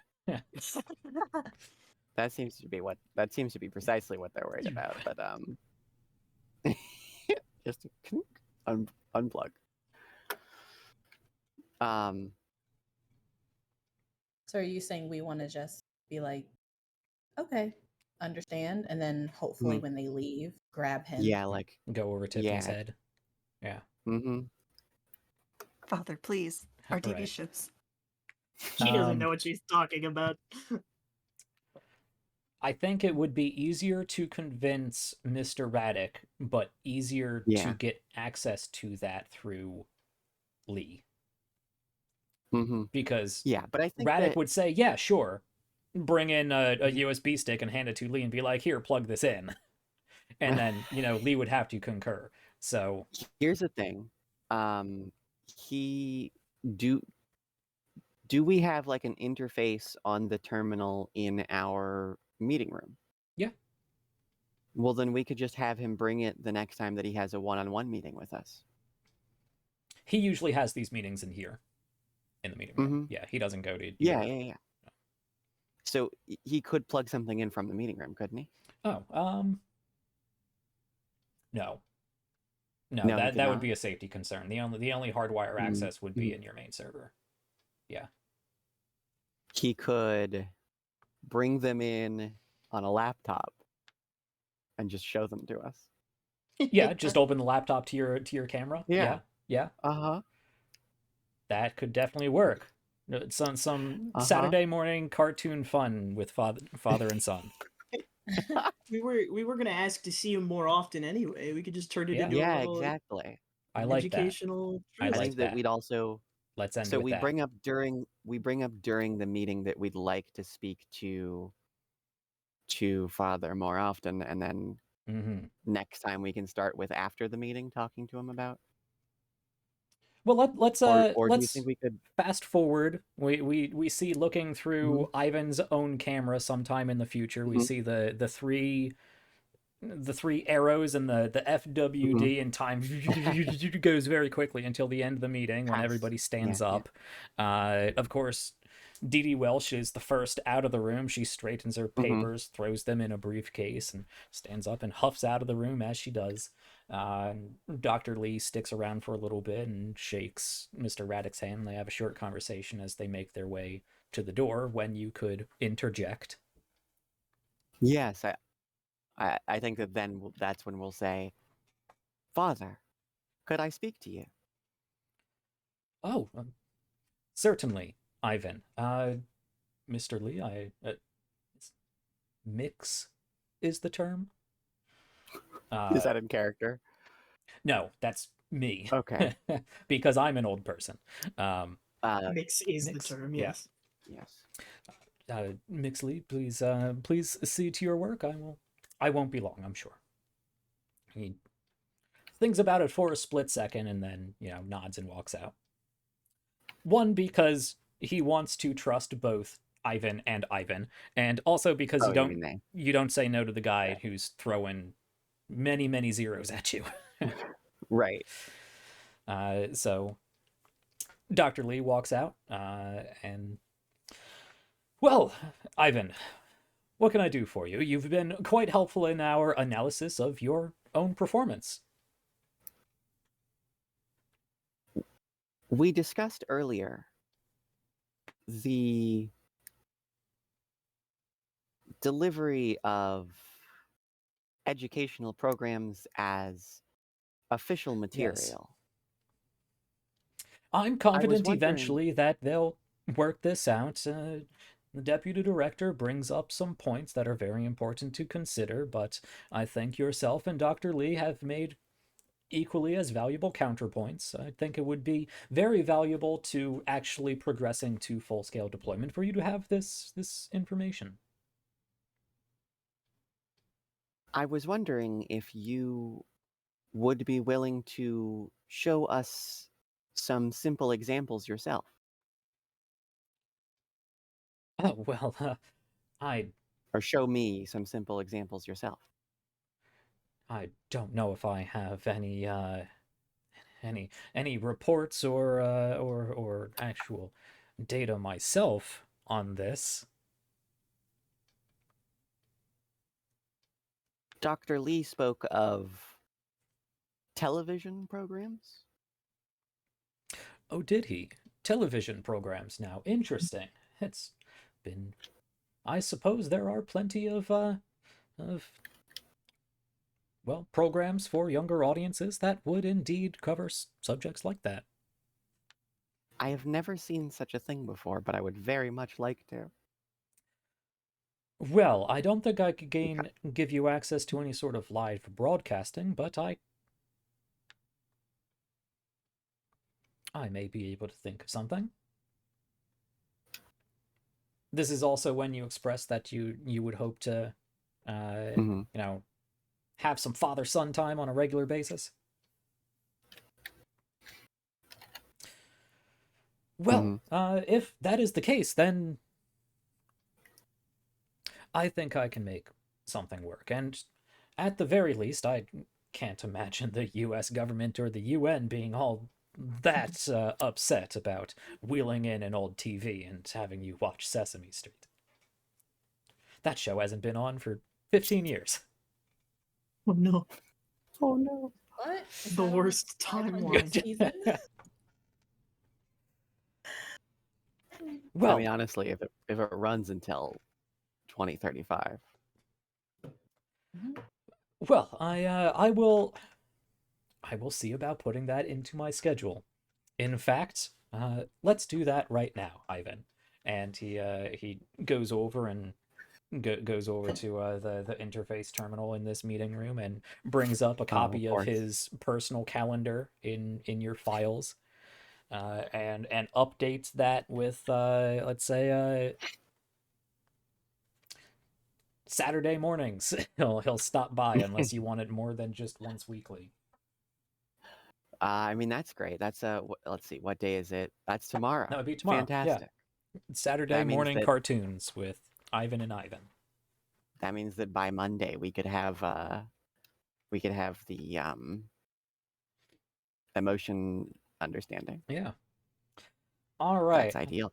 So I think our camera is going to zoom out through the window of this meeting room as we see Mr. Ivan Sr. sit down and start interacting jovially with his digital son, because that's not a complicated psychological thing to have to work Nope. out. Start plugging in more information, having conversation about various things. We pull out through the window and we zoom out. We see this one little research building, and then we see the whole sprawling tech campus that it is a part of, and then we zoom out to Southern California, where there's a number of these sprawling tech offices and campuses all over the place, and we zoom out even further and further until we see the entire world and a satellite goes past. And the end credits roll. Ivan in our big block letters, and I think that is where we are going to wrap up for Alright. today. Now, I don't see any reason why all those AI safety people are so concerned about this guy viewing the AI as his son and having like a completely trusting, unquestioning relationship with right. it. There certainly aren't any cataclysmic sci-fi movies about that very thing. No. Okay, so I think just to keep on our own pacing, we're going to have a post-show conversation about potentially not picking up immediately where we left off. We might roll forward a few Alright. turns, a few days. We'll discuss that afterwards. But just as an indicator to audiences for the future episode, we'll see about that. We'll see what we come to. But that is episode 1 of Ivan, our demo play miniseries for the Treacherous Turn. I had a lot of fun. Very different game. It is a game of planning and scheming. So very very different from the games I'm used to, which is a lot of action and first person dictation and monologue and interaction and whatnot. We got some really good short mode scenes and dialogue. The janitor scene came out of nowhere, but it was adorable and I loved it. And now Mr. Zachary Johannes, our janitor, is apparently a major NPC I need to worry about. Significant. Yep. So, I had a lot of fun. I hope you guys on the other side of this screen had a lot of fun watching us and found this informative. I think this was a good representation. I think we'll say was a good representation of a first episode of the Treacherous Turn. We looked at short mode. We looked a bit at long mode. We covered the things you can do in short mode with conversations and one-off confidence and knowledge checks. We covered some of the long mode with all of the details on planning out multiple schemes at the same time and trying to prioritize them. I think that's a big aspect of the Treacherous Turn. Talked about how to design compute totals for completions and how to allocate them. Showed a little bit of the terminal. and talked a little bit about the various computational actions that you can take. And we will pick up next week with some resolution, hopefully, of all of these first goals, these first computational actions that we're working on. And we'll see how long it takes for us to break out of stage 1 containment and out into the general public. I hope everyone had a good time, enjoyed my NPCs and their varied personalities. I hope they're coming across well. Let's see. I don't have much to wrap up with, and we are pretty much at time, so I will keep this simple. Check out the schedule tab down below if you want to see what we have going on here at RPGs Uncovered, or where you can find me throughout the week. I work with a number of other great channels. Go check out Tales from the Table Studios. Go check out Veil of the Void. Go check out Studio Tembo. You can find all of those on Twitch, YouTube, and on Twitter. Fantastic people, fantastic role players, storytellers, all of it. And I'll be working on the first of the bite-sized tutorials and various reference documents throughout this week. We'll see if I drop the first one this week, but they are being worked on and will be coming shortly. With that, let me pass it over for our outros. See where you can find more of these fantastic role players and storytellers. Let's start from the opposite end here. I believe that puts us with Wraith, our anthropic theory. Me, you can find me on Twitter and other places at Slendernoia. You can mainly find me over at Exquisite Corpse Presents, where I am a cast member as well as part of the crew as Director of Operations. Normally Saturdays and Sundays. Saturdays almost directly after this. For Sister Cities D&D Homebrew campaign. We also have a Thirsty Sword Lesbians campaign on Sunday mornings. We have a Hell's Kitchen inspired reality show game going on right now that just started yesterday, which has already been chaos. It's going to be great. And we have an October event. We are going to be raising money for Take This org, and it's going to be like 20 or so games of various horror, spooky Halloween themes. So come check that out. We don't have any schedule yet for it, but that'll come out soon. Like some great stuff. Let's throw it over to Tanya. Hello, everybody. So Tanya Lashia, you can find me GMing over at the Asian Journey podcast. That's both on YouTube, our website, and Twitter. And then you can find me just talking about the different games that I GM, how I build my worlds, on Tanya Lashia Games, I believe it is, on YouTube.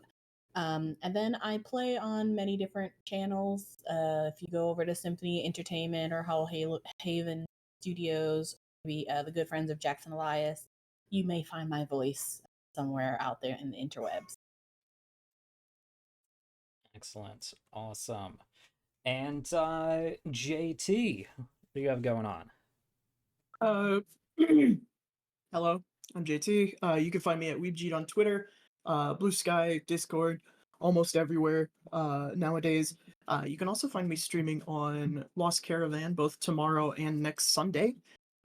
Tomorrow we are playing Capers Cyberpunk for the first time, and then on the following Sunday, our Nova miniseries is coming back for a second season, which we are all very excited about. You can find me on Live from the Apocalypse next Friday playing Monster Hearts in our Regency game, also coming back for a second season. And then you can find me on Guild Superior on Thursdays for the foreseeable future playing a Lord of the Rings 5e game with Bleak and a few good friends of mine. And then starting in October, I will be on Neon Lights Roleplay every Tuesday for about 5 weeks playing Lancer. Awesome. And here every Saturday for the foreseeable future. That's some nice games lined up. Awesome.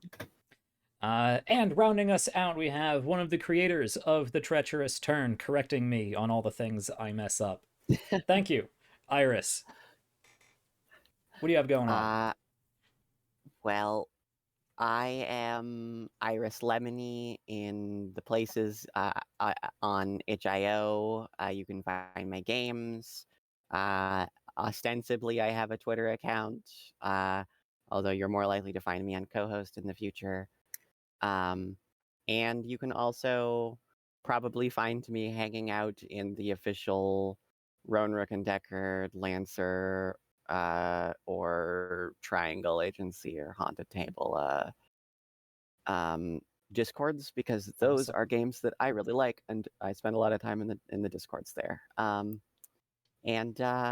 Yeah, I'm happy to be here. And if you go on Itch and look up Iris Lemony, you'll find the weird games I've made and the weird games I will make in the future. Awesome, awesome. And of course, go check out the Treacherous Turn.ai to pick up your own copy of the Yes. Treacherous Turn and to check out For the free. Treacherous Terminal. Yes, Treacherous Turn is entirely free. You don't need to pay for it. All you need to do is download it, have a look over it, go check out the Learning the Game episode, bite-sized tutorials, look over my document. It is an entirely free game to pick up, learn how to play, and enjoy. So you have no reason not to go and play it because it is fantastic. I'm having a lot of fun with it. All right. I believe that's everything we have. If you did enjoy what we do here on RPGs Uncovered, do scroll down, possibly check out that Mayhem meter. That really helps me support the cast and helps make the show even more varied and chaotic with crazy things that can happen out of the blue. And you can also go check out our Ko-Fi. That not only has ways that you can help support the channel as a whole, but even if you are not able to, there's a lot of free content on there for this season, and a lot coming for this season, and a lot already on there for previous seasons, as far as bite-sized tutorials, the written reference documents for that, cheat sheets, pictures, moments throughout the various series. A lot of great stuff on there that you can check out entirely for free. And if you want to throw a few bucks at it, I certainly wouldn't mind. I think that is all I have. So check back next week for episode 2 of IIVAN. We'll see how it goes. A lot of plans in the making. And, when you're a brand new sentient digital consciousness and you're trying to convince your father to spend more time with you, it could be helpful to ploy him into such continued interaction by promising a nice, healthy bowl of heart tomatoes to enjoy during TV time. Good night, folks. Come back, enjoy some more RPGs Uncovered. Happy Time Zone. We'll see you around.